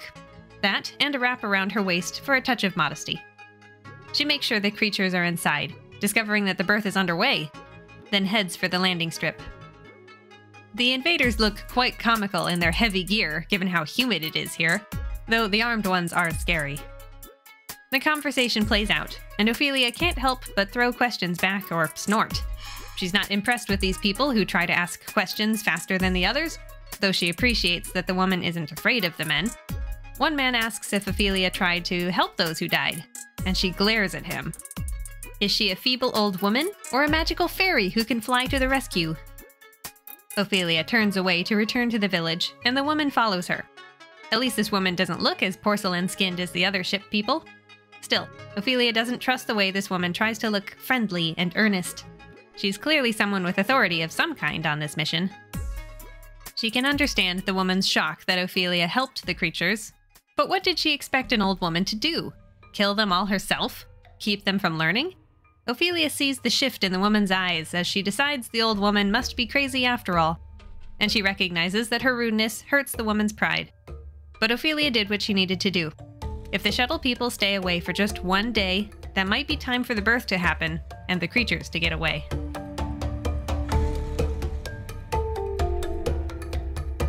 Chapter 16. Ophelia wanders towards her own garden first to make sure the spaceship woman doesn't follow her, then goes inside to get some leftover flatbread. She needs to process what's happening. Humans look awfully flat and pale after spending so much time with the tall, graceful, owl-faced creatures. She avoids the mirror on her way out. The pregnant creature is in the midst of whatever process birth was for these people. Ophelia sits nearby and dozes until a chorus of hisses and squeaks wakes her. She checks outside, then goes to the waiting mother, who gives her one of the squirming babies. The 3 little ones are striped and small, with little tails, and Ophelia cuddles the one she was given. Tears sting her eyes, as always happens when she holds a newborn. One after the other, Ophelia holds the babies. The creatures use that word again, carer, and she repeats it back. Of course she'll protect these little ones. Later that day, the shuttle people come into town again. 2 women, 2 men, and 2 armed guards. This time they are dressed more sensibly for the tropical weather. Ophelia sees them coming and makes cold lemonade for them, then calls them over to her house. The woman from before, Kira, is amongst them. The other woman is very attractive, and one of the men keeps glancing at her. Ophelia feels tired by these people before she's even spoken to them. The guards stand by the door while the other 4 reluctantly enter. Even dressed more modestly now, Ophelia bothers them, and they talk over her a lot as if she's ignorant or not even there to confirm that she is Ophelia Falfurius. The man named Ori is at least polite, so she offers him a drink first, and he explains what each of their roles is. Kira is a xenobiologist. She studies animals alien to human worlds. She will study the biologies of animals here. They are not animals. It is my job to find out how their bodies work, what foods they eat, and so on. Ophelia then gets to hear that team leader Vasil's job is to represent the human government and make contact with the indigenous government if they have one. When he stops for breath, Ophelia takes the opportunity to have them all sit, then explains her own story. She came here when she was young, she lived with her husband and children until only Barto was left, and she learned that she was considered worthless when it came time to evacuate the colony when Sims Bancorp sold its rights. You could have died here, Kira says. I could have died in cryo. Old people die. It is the way of nature. Vasil points out how irresponsible her actions were, seeing as how now the aliens know all about their technology, but Ophelia isn't fazed. They would have found it anyway. And she's pretty sure they would have figured it out without her, too. Just then, one of the guards shouts, "Hey!" and Ophelia rushes to the door to make sure they don't hurt her creatures. She's tackled and on the ground before she knows what's happening, and sees Blue Cloak and the others hurrying towards her. They're attacking! They're not! No one helps Ophelia off the floor, so she has to do that herself while calling assurances to the creatures. They're not attacking. They want to see that I'm not hurt. She limps out into the lane to meet the group, who have their knives drawn, but they focus on her injuries while the humans argue. Blue Cloak is confused that anyone would strike a carer like Ophelia, and she tries to assure him that these people didn't know. They calm down and tell her that the new mother is sleeping now. Basile wants to know if Blue Cloak is the leader, and the other woman, Bailong, wants to hear them speak with her in their mixed vocabulary. So, Blue Cloak rattles off some words Ophelia suspects are fit for children, delighting the linguist. Kira apologizes for not helping when Ophelia was thrown on the floor. But any goodwill this might have earned her vanishes when she continues to treat Ophelia like an ignorant old lady. The whole team acts like they're looking at fascinating zoo animals. It's hot, so Ophelia leads them all to the town center. She's privately pleased that the creatures don't let the scientists inside without her going in first. The guards aren't happy, but leader Basile says, If they haven't hurt the old woman, they won't hurt us. Ophelia knows this is a stupid thing to think, but says nothing. She'd really like to lie down, but she trusts these goons poking around even less than the childlike younger creatures. One of them is sent off by Blue Cloak and comes back with ice for her bruises. When the scientists wonder how she's trained them to do such things, Blue Cloak steps in. Aunt, He says, and brings out the story about the child left with its aunt when its mother leaves. The strangers don't understand, and Ophelia isn't sure how to make them. The best she can say is that she has cared for many children, not just her own. It's hard to think with her head pounding. She closes her eyes, barely listening to the scientists, trying to decide if she's really hurt, if they should do something since she's their best source of information, despite their doubts about her sanity. Eventually, she really does fall asleep. Everyone sneaks out, and the creatures make her comfortable in her chair. ghouls. Blue Cloak says when she wakes, and Ophelia is certain it means fools. He finds it hard to believe she's like them, and she confirms that she is not their carer or their aunt. Blue Cloak and others help her stand and return home, and he makes her salted flatbread and juice. They take her to the bathroom, where she gets a look at her new bruise for the first time, and they help her into bed. Ophelia is frightened of these intelligent beings, unsure what the future holds.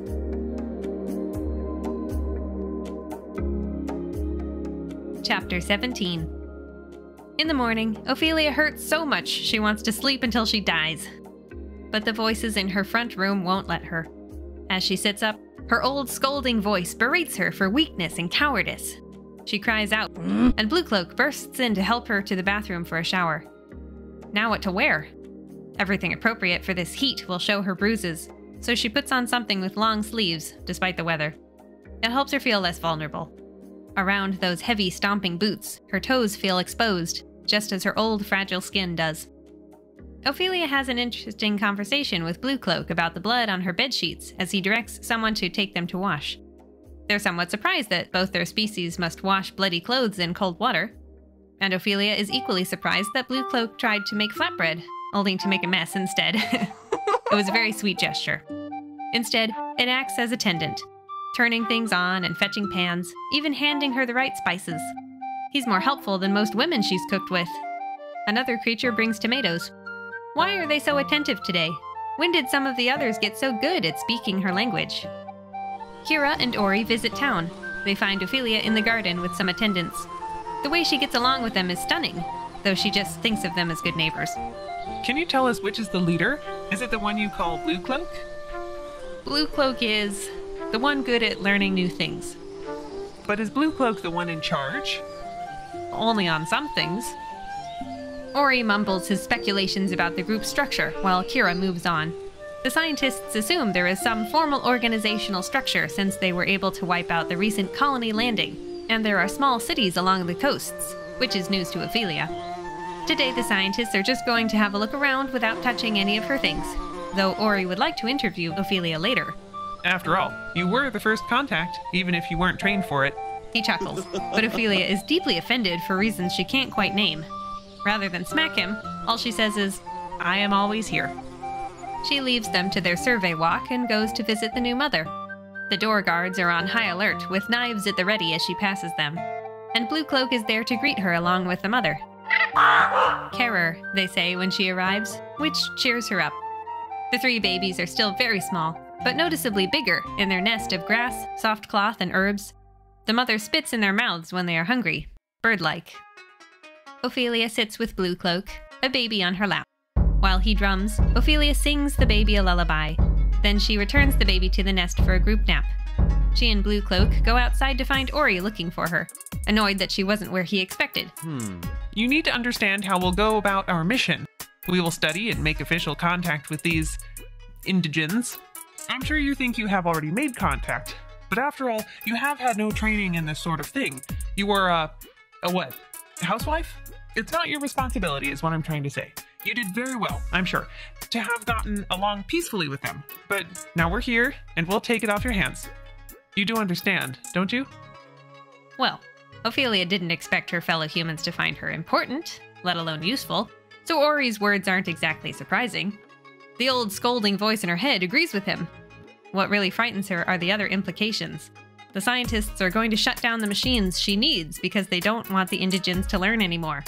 And she'll have to be placed somewhere. Ophelia nearly faints at the idea of leaving the colony, the planet. Well, you can't stay here, even if we have a permanent mission.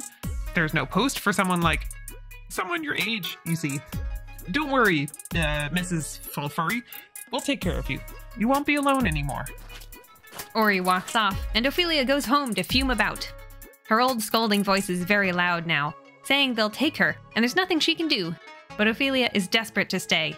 She curses herself for sounding like the colonists who tried reasoning with the company, as she tries to figure out what to do. The next day, Ori comes over for the interview. She tells him about the colony, how the people were educated to the extent the company thought it would be useful. He also wants to know about her first interaction with the creatures.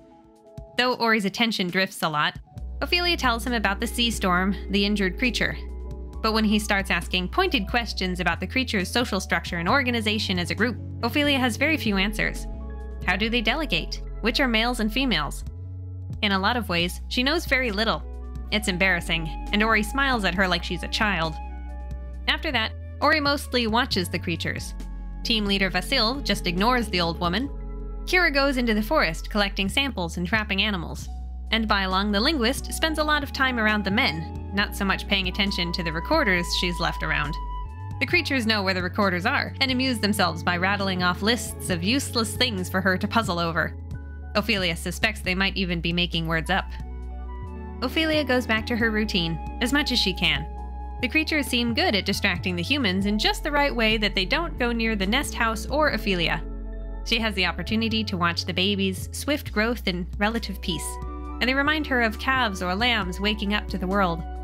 This goes against what Ophelia had always been taught about babies, that humans grow up slowly because their magnificent brains have to develop. After 10 days, the babies are more like toddlers, playing with tools and playing cooperatively.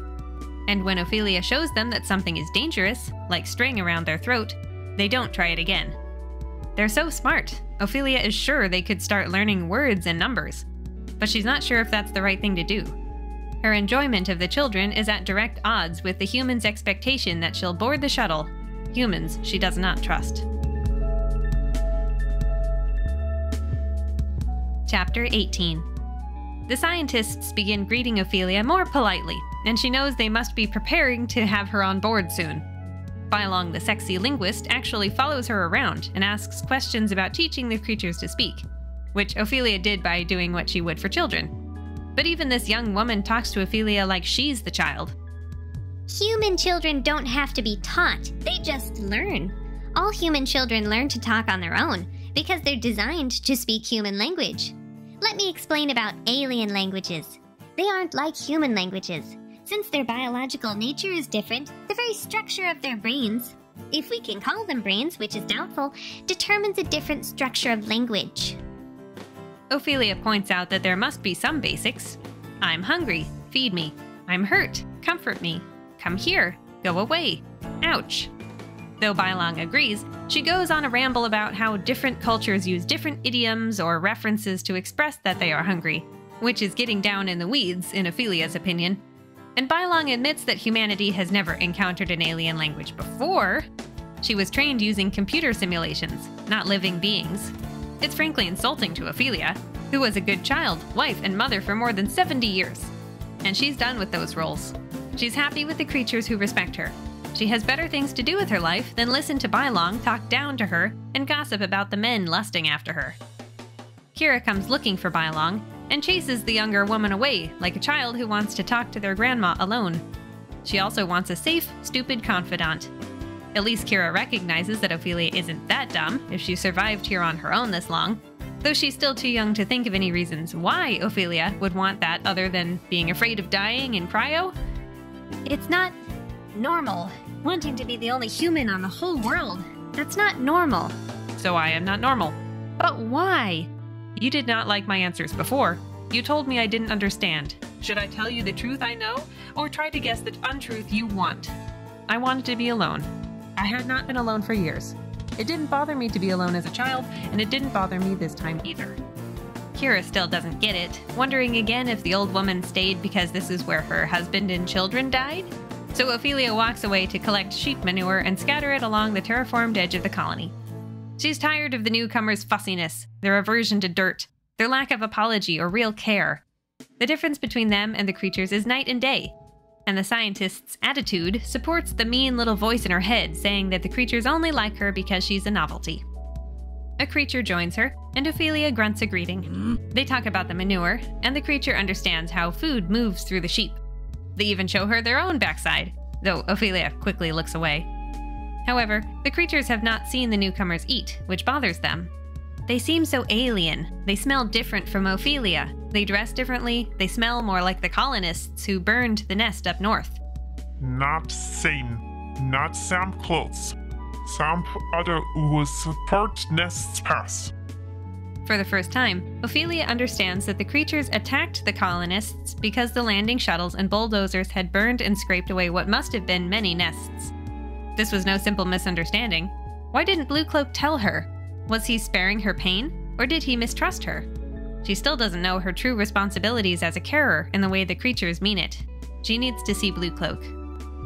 The creature leads her into the forest, to the place where she once hid from the company in order to stay in the colony. The new mother and babies are there, and everyone is happy to see her.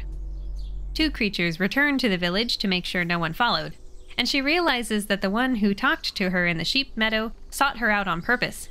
The creature's throat sacs swell, and they drum in their chests, with their fingers, with their feet. The meeting has begun. Blue Cloak displays an ability she hadn't known about. I have been empowered. He is able to copy Vasil, the human's team leader, exactly, though that does not mean he can produce human language with the same smoothness. Copy voice. Yes. What he say? Say the thoughts. Ox utter sounds. He can do the same for Kira, Bylong, and even Ophelia's voice, and he understands the meaning of the words. All the creatures here understand, even if they aren't good at pronouncing the sounds themselves. It's like they can record people's voices for later study. What incredible brains. The conversation is easy to follow, and goes for a long time. Ophelia often worries that the scientists really would be better suited to this with their education and training. They would understand the semi-nomadic hunter culture the creatures have, the status of people like Singer to Strangers, War Leader, Wayfinder, and Carer. She barely understands the nuances of their right and left hand drumming, their ability to come and go as they please. Blue Cloak is a singer to strangers, and he does not divide knowledge into fields the way the scientists do. It is all mind hunting for him. For the first time, he spells out what Ophelia is as a carer. More than aunt, a combination midwife, infant nurse, preschool, and elementary teacher, and protector. Children are encouraged to learn and follow their interests so they can become useful enthusiasts, like Blue Cloak. He represents the people of the plains, though he does not rule them, and has spoken with the people of the coast. He can also tell Ophelia about what happened to the nest mass, crushed and burned by the colonists. The people accept that the strangers maybe didn't know what they had landed on. However, they strive for well-rounded understanding. Traps are only laid where prey, not allies, will fall in, and they expect such forethought from all intelligent beings. They do not overhunt, overgather, because they are part of a greater ecosystem. It is logic beyond what humans tend to follow. And the people are also smart enough to know that they are very young compared to humans. Only recently did evolution push them into such forethought. Blue Cloak explains more about nest guardians, a more accurate term than carer, as Ophelia had been thinking of the word. Good guardians encourage eager learning, and bad ones make life easier for themselves only. The scientists, who smell like the nest destroyers, seem like bad guardians who withhold information, and they do not respect Ophelia, an older, experienced guardian, which indicates lack of integrity. Ophelia reminisces. There were times when she believed children shouldn't waste their time learning useless things, how she and all other children she knew were pounded into passive obedience, how they lost the sparkle in their eyes. She was a bad nest guardian to her children, but she can be a good one for these new babies. And only elderly females become nest guardians anyway. Ophelia's abilities as a mother are not in question, only her skill as a wise guardian. Blue Cloak and the others will only make an agreement, or not, with the newcomers through Ophelia, someone they trust. But that won't work. They won't listen to me. Besides, they say I must leave. They said they will take me when they go. No! I don't want to go. I want to stay. That's why I stayed before. Ophelia feels like the helpless old lady she is, and she's nervous about the creatures trying to protect her, much as it warms her heart. She's not sure she's worth the death that might cause, but Blue Cloak and the others will hear none of that. As Nest Guardian, of course she is worth it. She is important. If she is taken away, the people will not interact with the humans at all. They have a small list of demands. Let the people learn, help them learn, and respect Nest Mass, Nest Guardians, and Ophelia. Ophelia's eyes sting with tears to be told such things. She's used to children demanding things, and realizes that this is a good thing to carry over from childhood, this fire. Her new voice, the fire that made her stay behind, was her inner child fighting what adults had hammered into her. But still, how will she get the scientists to listen to her? It's impossible, but she might as well get on with it. First, though, she will play with the babies.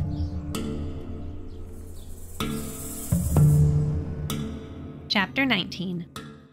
Ophelia finds a couple military officers to ask where the scientists are, and gets contemptuous, short answers. Though she realizes their anger is more because they dislike the scientists, especially Vasil, than anything to do with Ophelia. She hangs around to ask what they're doing with one of the trucks, and they explain that they've been directed to dismantle all the engines. They offer her a contraband drink, which she declines, but they're happy to chat about their dislike for the team leader and ask her questions. How an ignorant old lady survived here alone amazes them, including how she went back to edit the log with stories. In fact, the bored military officers could use some good gossip. So, Ophelia tells them some. A colony designed to begin populating a planet has lots of good stories. Quote, no birth limits, bonuses for every child above 4, unquote. She falls into the art of storytelling, stringing the men along with exciting details and pauses. She holds their attention until Vasil and Kira walk their way. Kira is in a terrible mood, upset with Ophelia for going off into the forest with the indigents, as if she's sneaking around. And Vasil antagonizes the military officers because he can do what he likes as team leader. He rolls his eyes when Ophelia asks to have a word with the both of them. Still, he leads them into the shuttle. Vasil has a seat and directs Kira to get them some refreshments, which she does bitterly. It is uncomfortable trying to act humble and make a point in new, uncomfortable surroundings. The seats squirm to fit Ophelia's buttocks. The water is flat, the cooled air is stuffy. Ophelia forges ahead, having to navigate the ignorant things Vasil and Kira say. The colonists. They destroyed the nests. This isn't a complete surprise to the scientists. There had been speculation that the colonists had landed on some sort of sacred ground. Kira explains that they couldn't have known that, any more than they knew there were intelligent indigents here, and Vasil basically shrugs. Whatever. Nests, sacred ground, it doesn't matter. What matters is that we understand why they reacted so violently. If they're afraid of vengeance, they need to know that we have no wish for more violence, so long as they are peaceful. Ophelia is ashamed to be in a room with these people who have never had children or experienced real life. The idea that vengeance was the problem, not the expulsion of an invasion, is preposterous. The creatures in all their empathy and intelligence are more dangerous than the humans, yet the humans still feel sure they hold the power. Ori and Bailong arrive, going on about their observations. Ophelia knows that everyone is too hot and tired to be really receptive today, so she invites them to her house for a meal. Soon. The creatures will have some sort of meeting, and she needs to get the scientists ready to listen. Although it's obvious the treats Kira wants to bring from the ship will be the only food they'll eat, the group of 4 agrees. On her way home, Ophelia's old inner voice goes on about how she could have done better. Her new voice is quiet, pensive. Blue Cloak meets her, and she tells him what she knows. They did not listen today. They told me they intended no vengeance because the people killed the colonists. They thought you were afraid of that. They expect to make the rules for your people and mine to know each other. They think you will accept this. They think you have no choice. They do not understand, but they will. Tomorrow, I will feed them in the evening. It is what they expect old women to do. Feed them, care for them, listen to them. Ophelia spends all day gathering and cooking, thinking about what to feed other people for the first time in a few years now. She makes sure to bring a few treats to the military officers and pilot. She makes squash and fruit pies, a lamb roast, and a centerpiece, then sets the table. When the guests arrive, they are awed by the cheese and vegetables that spill out over the roast as she cuts it. They quickly lose their fear and stuff themselves silly. As planned, full bellies will keep them quieter. It's been established that the colonists accidentally landed on nesting grounds, and that laws will protect this planet from being colonized in the future. However, team leader Vasil thinks the indigents should just accept that there was a mistake, an accident, and accept that their actions were the deliberately violent ones. That is why all the technology in the colony will be dismantled, so the indigents can't learn to be more dangerous. Of course, Ophelia knows that the people here learn at speeds that would make these scientists' heads spin if they would just listen. Vasil thinks the people are extremely primitive, that they won't figure out how to make their own machines anytime soon, since it took humans thousands of years. But Ophelia doesn't think so, and the people have gotten a glimpse of examples, which humans did not. Bylong is confused as to why Ophelia knows so much, even if the creatures like talking to her. She can't see past the tiny details, how Ophelia doesn't pronounce their word for carer quite right. Maybe she's misunderstanding them all the time. Maybe they can't understand her at all due to her lack of training. Bylong herself can produce a more similar imitation of the creature's speech. She can't see the forest for the trees, but Ophelia doesn't know how to change that. All she can do is assure them that the people learn fast, even as babies. Babies? What do you know about their babies? Kira is irate to not have been told this, and Ophelia is frightened by her reaction. She would have stayed quiet about the children if Blue Cloak had not insisted she bring it up. They have cute babies. Very affectionate, very quick to learn. You've seen their babies? There are babies here? Why didn't you tell us? You didn't ask me. With great satisfaction at their silence, Ophelia leads them out the door, down the lane, and into the town center where Blue Cloak and the others are. She winks at him as she leads the humans inside.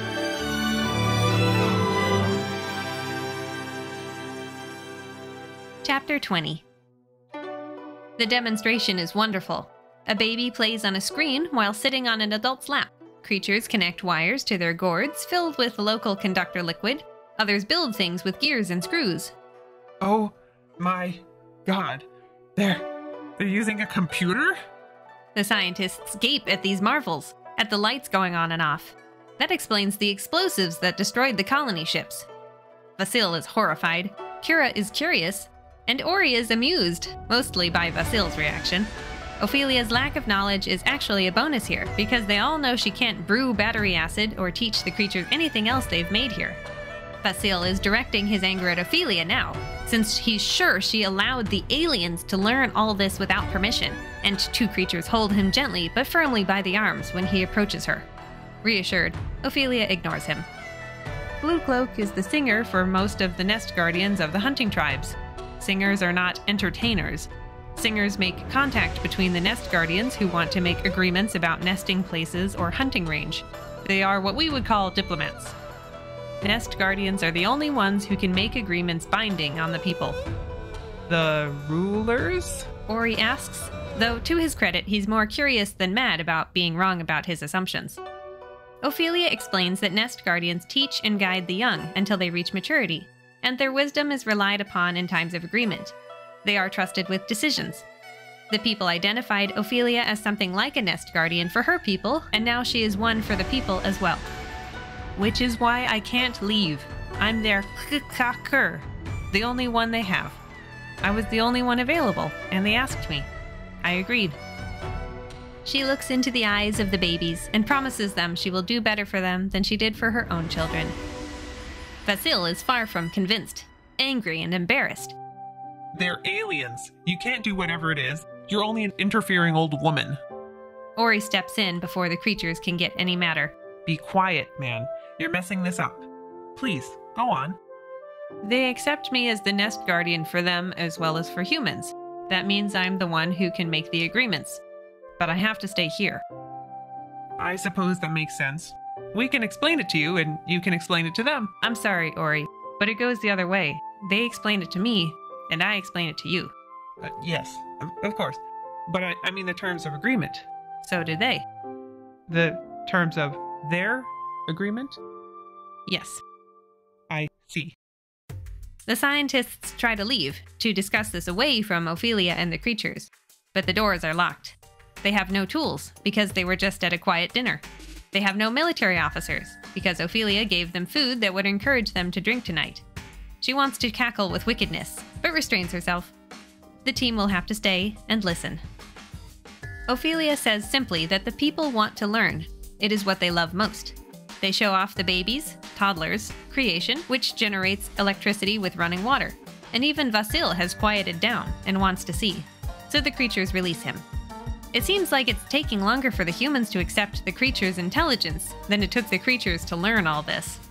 The scientists are slowly realizing that these people will probably figure out starflight within 100 years, even if the shuttle takes off right now and leaves nothing behind. They are smarter than humans. Do you want them for friends, for nest guardians, or as enemies?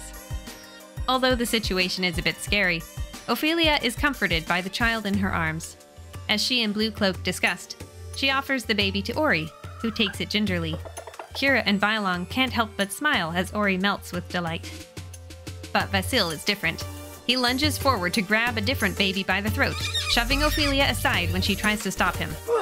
Trained animals, smart lizards. I can't believe you're falling for this. A whole rich world for a lot of these scaly lizards and a crazy old woman who wants to rule it? I don't think so.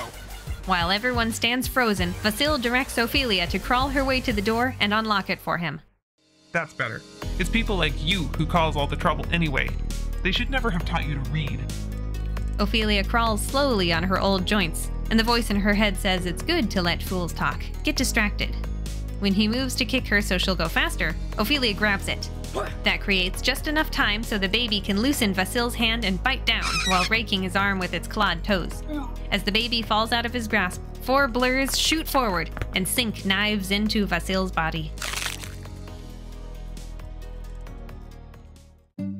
Later, Ophelia wakes up in bed, surrounded by creatures, babies, and the remaining scientists. Everyone has accepted what happened, and are fine with embellishing the story just a little to make sure the military officers accept Vasil's death as a self-defense killing rather than the execution it might have been.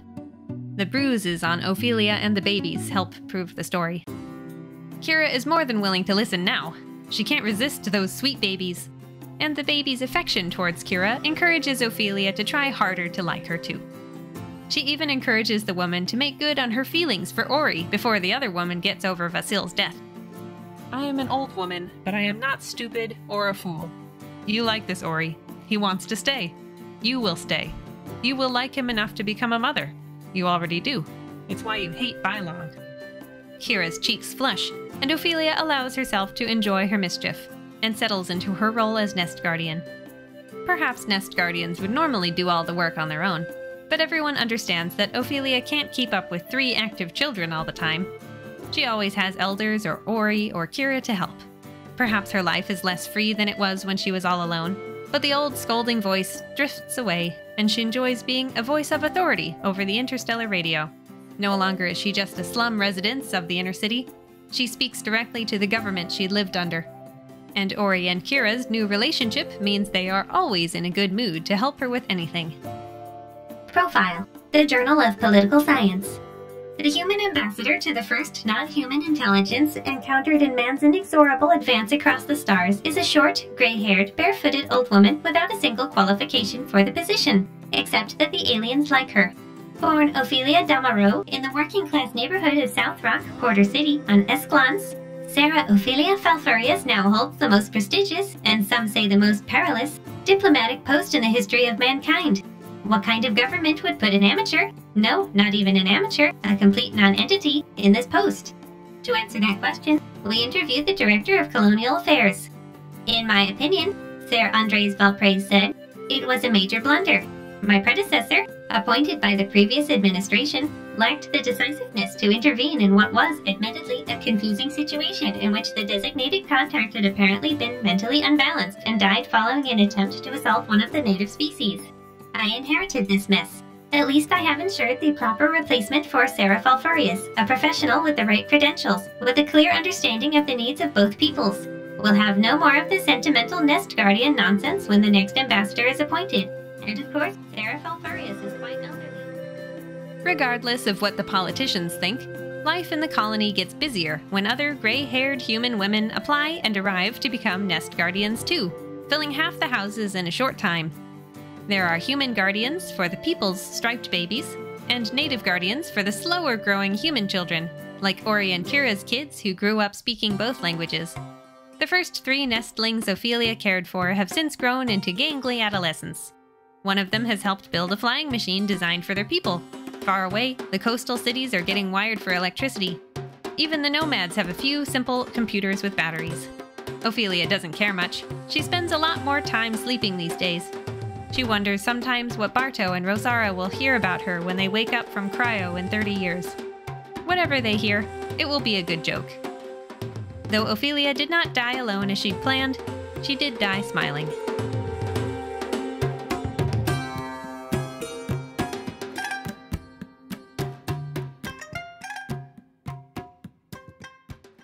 The end. Whew, that summary was a lot longer than I meant it to be.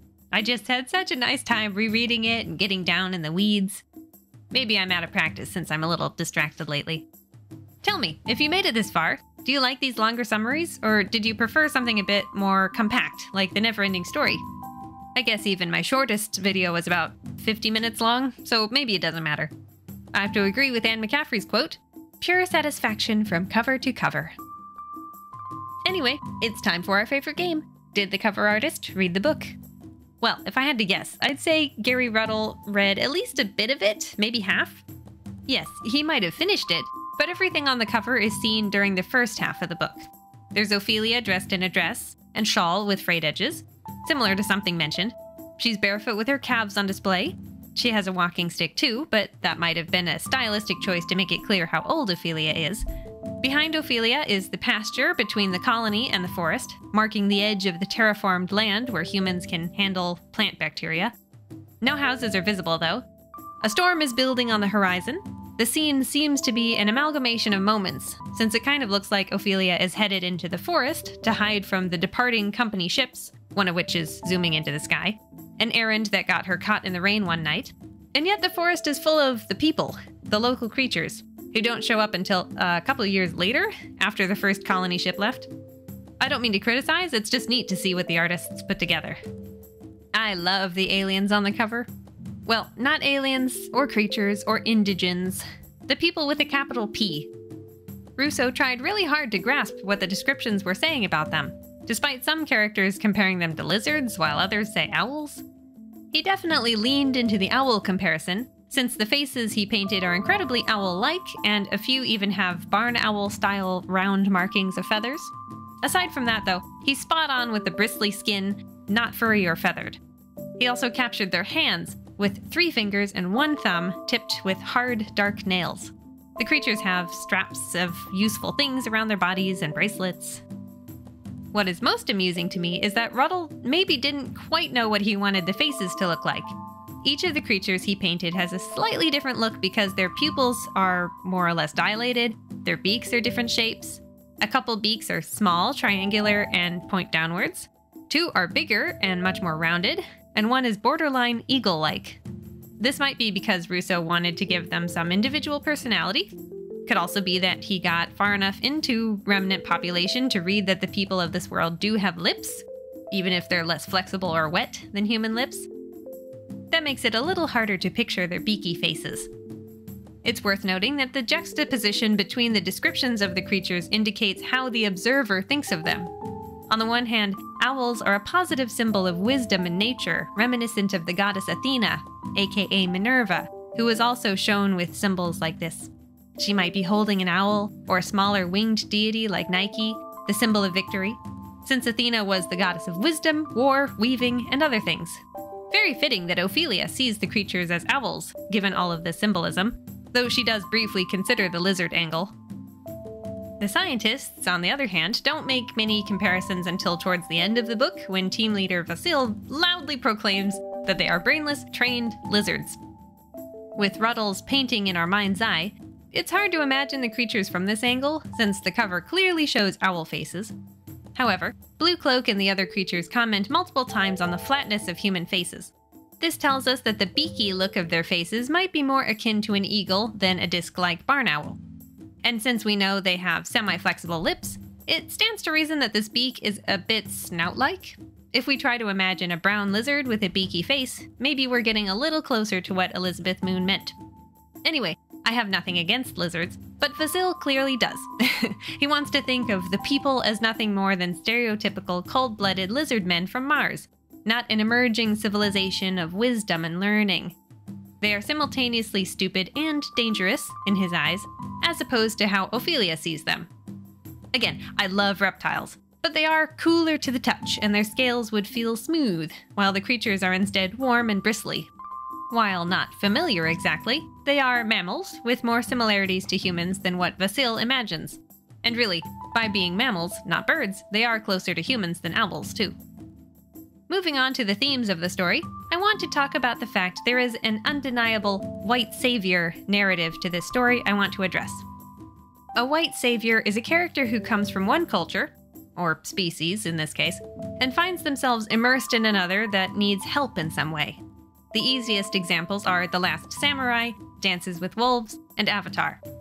In all three of these, the white man at the center of the story is down on himself despite his talents, ends up in a crazy situation with the enemy, and eventually comes to believe in their cause, fighting for them in one way or another. A good example of a female white savior is in The Help, which I heard became wildly popular to watch in 2020 as the Black Lives Matter movement ramped up. Not saying that's a good thing, even though I love that movie and book.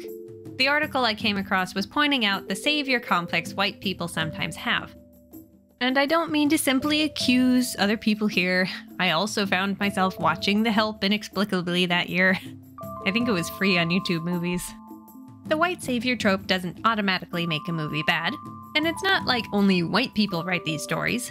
In anime, plenty of isekai stories have a similar premise. A mediocre guy is somehow awesome in another world or whatever. I just want to call it out. I'll also mention that white savior stories tend to feature very whimsical, idealized, almost magical versions of the cultures the outlier is accepted into. Native Americans who are one with the earth, Japanese warriors who live for honor, that kind of thing. The people of this book are like that too, in their intuitive, leaderless, close-to-nature lifestyle that one might expect from a surface-level interpretation of an Aboriginal group. The instruments they make and play seem specifically inspired by African rattles and the like. That being said, I really like the variations in Elizabeth Moon's Remnant population. This is not just the story of a down-and-out hero getting back into action, at least not in the traditional masculine sense. This is the story of a woman who has been oppressed in one way or another all her life, who finally finds freedom and, later, respect. And the people native to this world are not some ancient yet vulnerable race who are desperately in need of a champion. They are probably a very young species compared to the humans we see, based on Blue Cloak's explanation of when their mental awakening happened, which seems recent, and they were already well on their way to building a great technological society. Humans have just landed in the middle of their early development, giving them hints that will propel them forward. Even before they learned from Ophelia about electricity, they had found a way to brew a conductor, something akin to battery acid. These are not Indians or samurai or Na'vi. They are accelerated evolution when compared to humans. They desire machines and knowledge, and they are unyielding in their goals. Of course, if humanity decided it was too scary to have a competitor around in terms of intelligence, the planet could just be nuked. But fortunately, the society Moon writes about has set up laws to protect intelligent species, should they ever come across them. These are the first.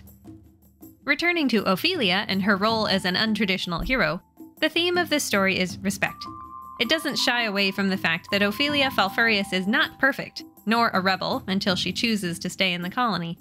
She stayed in her lane all her life, doing as her parents instructed, doing what her husband and then her son wanted, for the most part. Accepting the order of things.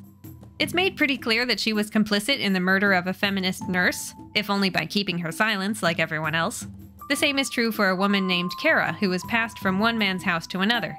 She does a lot of victim blaming, and thinks poorly of her fellow women, preferring the company of pious, helpful women over those who use their bodies to manipulate the men in power. She thinks it was the nurse's fault for stepping out of line when she should have known the consequences. However, Ophelia's unkind thoughts are mostly the result of a lifetime spent groveling. She thinks unkind things because that's what everyone is taught to do. In Chapter 4, she has a moment of sad remembrance for one of the women who died at the hands of a man, the story that gets her writing in the colony log, telling the secret stories that were always just under the surface of society. Ophelia thinks unkind things about herself, too. She had the potential to get a scholarship, but it was passed to her sibling. She was expected to do nothing more in life than be a cleaner for Sims Bancorp, then to be a wife and mother and busy bee after Humberto put them through training to be colonists. Even her memories of her husband are a bit strange, sometimes mentioning his gentle eyes, and other times referring to his temper. The scolding voice in Ophelia's head, which reminds me a lot of certain episodes of BoJack Horseman, is all caution and fear, a survival mechanism that keeps her docile but safe. And it takes a lot to overcome its nagging as she gains agency. It's fun to watch her explore the power of her new voice, which she eventually realizes is more like how she thought as a child, a voice that calls for freedom. It helped her break away from all the terrible things she's learned to accept, and is what promises the babies that she will do better for them than she did for her own children. The wisdom and self-reflection that comes with this thought is what makes the purpose of a nest guardian clear. A new mother does not have the same experience as an older, wiser carer, so the community raises children, although males are not really part of it, presumably because they can't experience motherhood and therefore can't have any wisdom about it. Side note that I don't think this is the way society should be set up. It's just interesting that Moon wrote a book structured to empower women, mothers, and old people. It's only when Ophelia receives respect from the native creatures that the true wisdom and empathy that comes with her age are able to be utilized and expanded upon both inside and out. Even with her new voice, Ophelia doesn't think she's worth much to anybody, which is why she's able to predict many things that happen, including the company cryoships quickly leaving her behind. In the future human society Moon has written about, humans only respect company, military, or government authority, not so much seniority. Life experience is not appreciated. Societal status based on gender or other factors is. Retirement means you're of no use to anyone anymore. For this reason, I think it's interesting that Ophelia doesn't do anything that different from the beginning of the story to the end. She likes to garden, cook, and care for her house. And she does so with passion once she has the space to relax and be herself after she lets her son go on the cryoship without her. Yes, Ophelia might have done something different with her life than be a homemaker or a colonist or a janitor had she been able to take that scholarship years ago. But this is the hand she was dealt, and for a long time she accepted that. She learned to enjoy her tasks, so long as someone wasn't nagging her. She even enjoys her juicier, gossipy memories by putting them down in the colony log. That and her beading are the hobbies she never would have been able to take up with the other colonists looking, wondering why she was wasting her time. Ophelia isn't a genius, but she's smart, empathetic, and intuitive. Ophelia is a good person, but she also has a wicked streak that reminds me of the crazy film She-Devil. I enjoy her.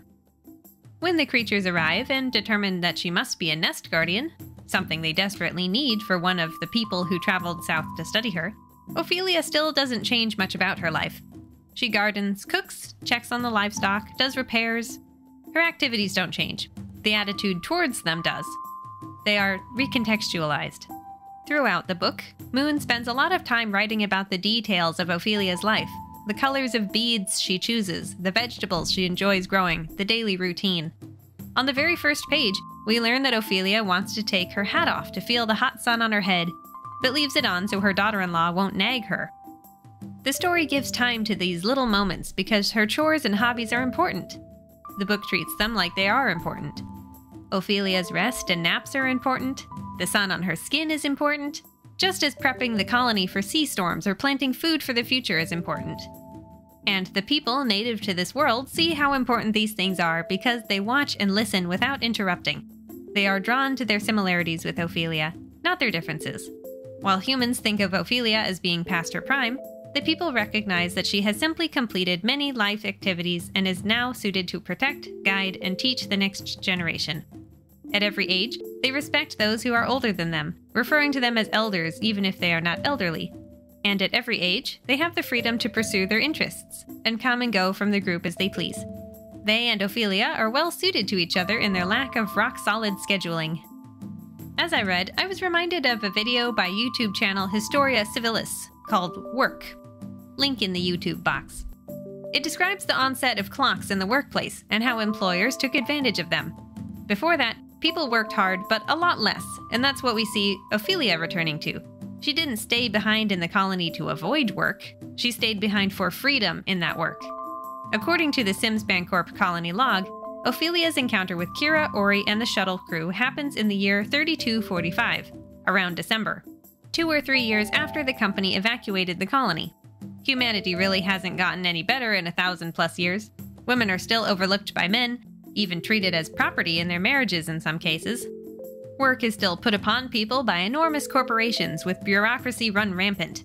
And people in their 70s are considered basically worthless because they're retired, possibly senile, certainly not respected. Ophelia is bitter about the way she was spoken to as a child, pounded into shape, only to marry a controlling man, to live with a nagging son, to live under the same expectations year after year. By staying behind, alone, she can forget the clock and simply do the work that needs to be done when she's rested and fed and ready to do it. The log tracks the date, so she doesn't have to think about anything but what season it is to prepare for new plantings or storms. In terms of being a white savior, Ophelia follows a classic arc despite the variations. Though she is not a warrior who trains with them or a writer who learns their stories, she does start out fearing the local creatures and only loses that fear over time as she lives amongst them. Eventually, her skills are recognized, and she gains not only status but a powerful title, and it becomes her responsibility to prevent the destruction of the civilization she's part of. Or something like that. Again, similar to Avatar, The Help, The Last Samurai, and Dances with Wolves. What makes Moon's story enjoyable, despite some classic tropes, is where Ophelia's story deviates. For example, the only battle in the story happens towards the beginning, simply giving her reason to fear the creatures. She doesn't have to go to space or stand in front of the Galactic Senate or anything like that to prevent full-on war. Another point is that Ophelia doesn't go to live with the creatures. They come to stay with her. She doesn't live behind enemy lines. She is hunted down and observed until she shows compassion to a wounded person in a storm. She is responsible for inviting them in, for making the first move. And although Ophelia gets some great moments of triumph when the creature's respect for her is put on display, the truth is that the people of this world are smart enough to prove their own worth. Ophelia is not made one of them despite her otherness. She fits into the role of diplomat largely because she is different. The people see that. They take advantage of it. They see the way Ophelia surprises the scientists, the same way they surprise them. Everything is very orchestrated, and Ophelia is happy enough playing her part. It means ushering in an era of mixed race nests and civilization that might help humanity improve its attitude as a whole. So, in many ways, Ophelia is not their savior at all, but just another cog in the machine of society, which she seems happy with. In a lot of ways, the people of this world save her. It's important to note that Ophelia comes from a society that just accepts that children need to be slapped into obedience, while the people are quick to kill anyone who would dare harm a child. They are in no way tolerant towards such behavior. They condemn it utterly. Ophelia, the remnant population in question, is an amusing character to follow around. She's spicy and witty, but not outrageously so. A lot of the prose is dedicated to the things she does and how she feels about them. She appreciates the small things in life. She's not even that bothered about being slow now that she's older, despite the stiffness or pain that comes with that. In general, she has taken very well to life in a rough tropical colony. Yes, she was bitter for the first year or so, and the loss of so many children is hard. But she is a survivor. There have been deadly floods, epidemics, storms, machine failures, and a declining population, yet she's still here. The colony itself reminds me of Marty Stussey's Forest of the Night, since it was originally set up to be a logging colony. I covered that one in the very first episode of the podcast. However, Stussey's book takes place in winter only a year or so after the colony was set up, and Moon's takes place 40 years later, when there are no longer enough adults to continue exporting lumber. It's worth pointing out that this is the company's fault in both novels. They chose to send these people to a harsh tropical climate rather than somewhere more temperate. Is it because they simply discovered evidence of nomadic intelligent life on the plains and coasts and just plopped the colony somewhere more open while hiding their findings? Did they expect the colony to fail and use it as a tax write-off? We never know.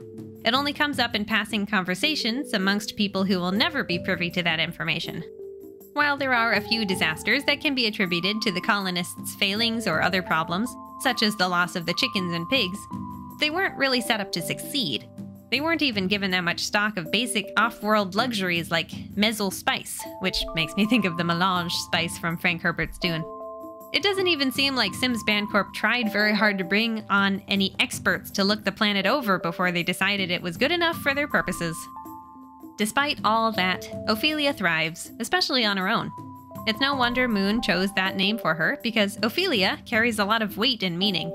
On the one hand, we might inevitably think of William Shakespeare's character Ophelia from Hamlet, who dies alone and insane because of the men in her life.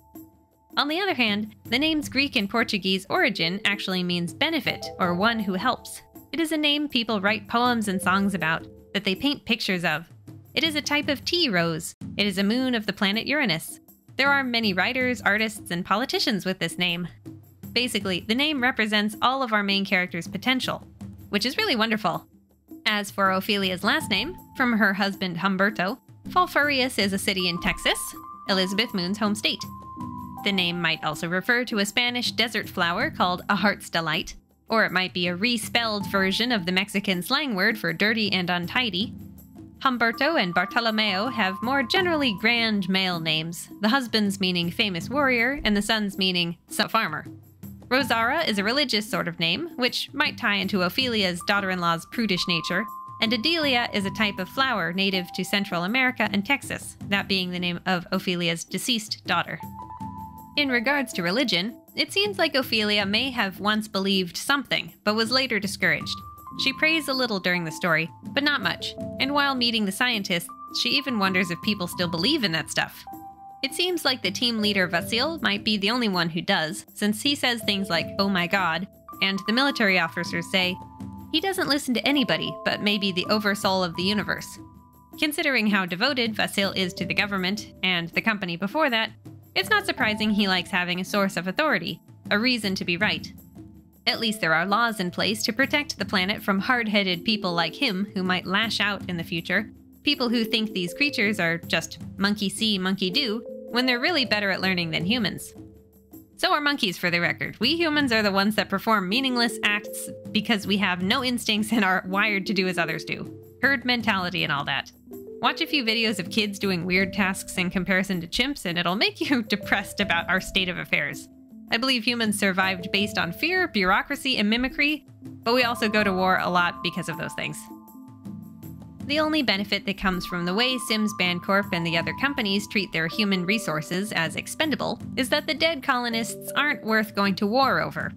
They simply report the loss and let the government agencies handle the rest.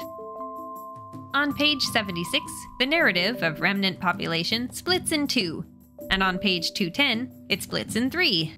We follow Ophelia alone for the first section of the book until she hears the attack on the new colony up north over the radio, after which the perspective shifts occasionally to the creatures sent to learn more about her colony and humans. Later, Kira's perspective is added.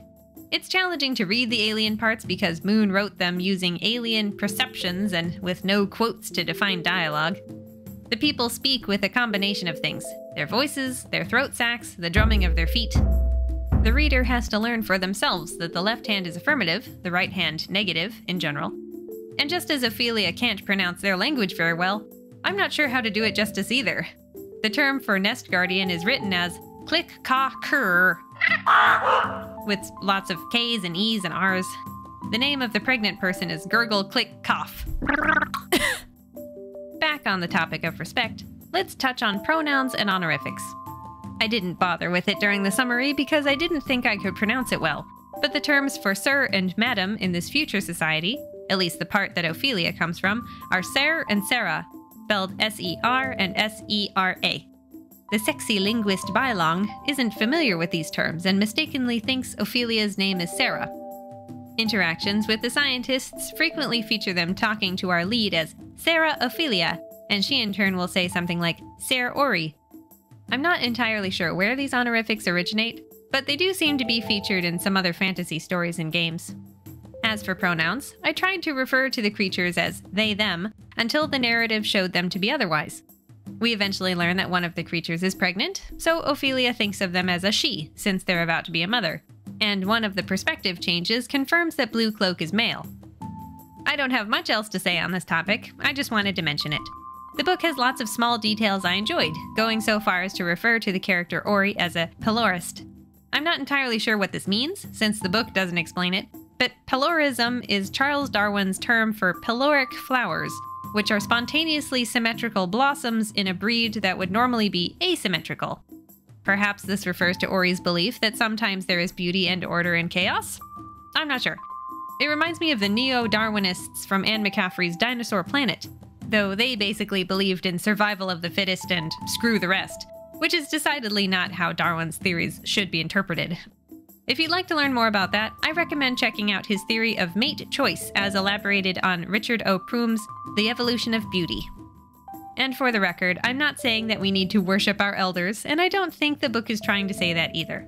While the closest thing to a hierarchy the creatures have is partly based on age and experience, that doesn't mean those social guides look down upon younger members of the group. Children are lifted up, nurtured, encouraged to learn and to do what makes them happy.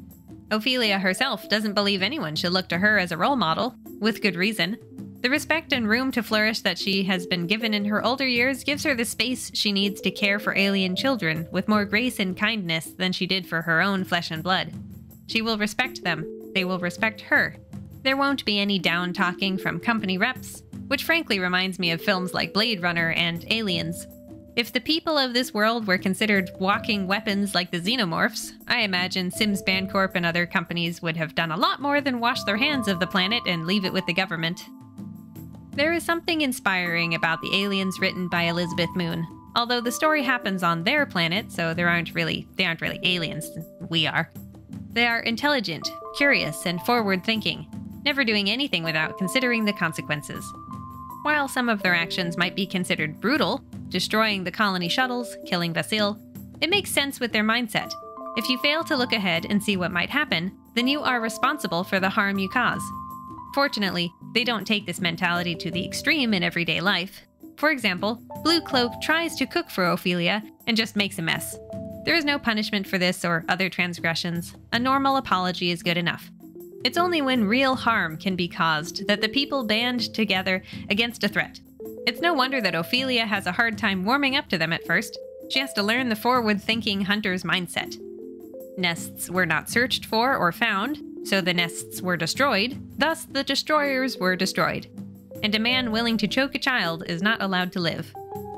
I really love the people's interactions with Ophelia.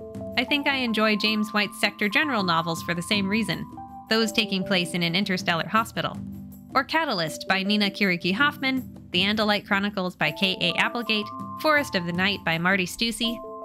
It's really satisfying to see humans and alien beings getting along, doing things together.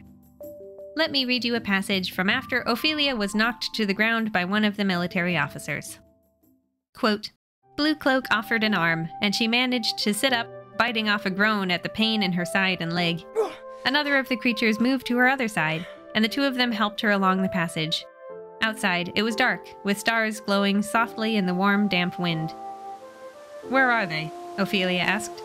Blue Cloak pointed down the lane. She could see a bright glow of light at the shuttle field. Had they gone back to the shuttle? She didn't really care. Blue Cloak and the other one helped her to her house, and inside, flicking on the light for her. Blue Cloak opened her cooler and clucked at the contents. Ophelia wasn't hungry, and tried to say no, but Blue Cloak wasn't deterred. It rootled around until it found some dry flatbread and offered it to her, sprinkled with salt. It tasted surprisingly good, and her stomach let it stay. Blue Cloak poured her a glass of fruit drink and stood over her while she drank it. She could feel its determination that she would eat. After that, she wanted only her familiar bed. For the first time since Blue Cloak arrived in the village, the creatures came with her to the bathroom. She was not embarrassed. They had seen it before, and she was too tired. She glanced in the mirror accidentally and stopped, staring at the purple lump on her head. She looked down at her arm, where the skin over the bruise had torn, leaving a dark crust. Blue Cloak's expression, when she looked up at it, was grim. She sensed anger and disapproval, but not at her. "It's all right," she said. "I'm not really hurt." They offered her support. She was glad to lean on their arms, to the bed, and when she sat down, the other creature bent and lifted her legs gently. Blue Cloak moved to the other side of the bed and turned down the cover, then paused, looking at her. She was so tired, but she managed to roll over into the open bed, and Blue Cloak pulled the covers over her as tenderly as any mother. They were frightening in the way they had never been frightening before. She had no idea what they thought had happened, or what it meant, or what would happen tomorrow. She was too tired to say anything. Blue Cloak turned the lights out, and she waited to hear the front door open and close, but fell asleep first. Unquote.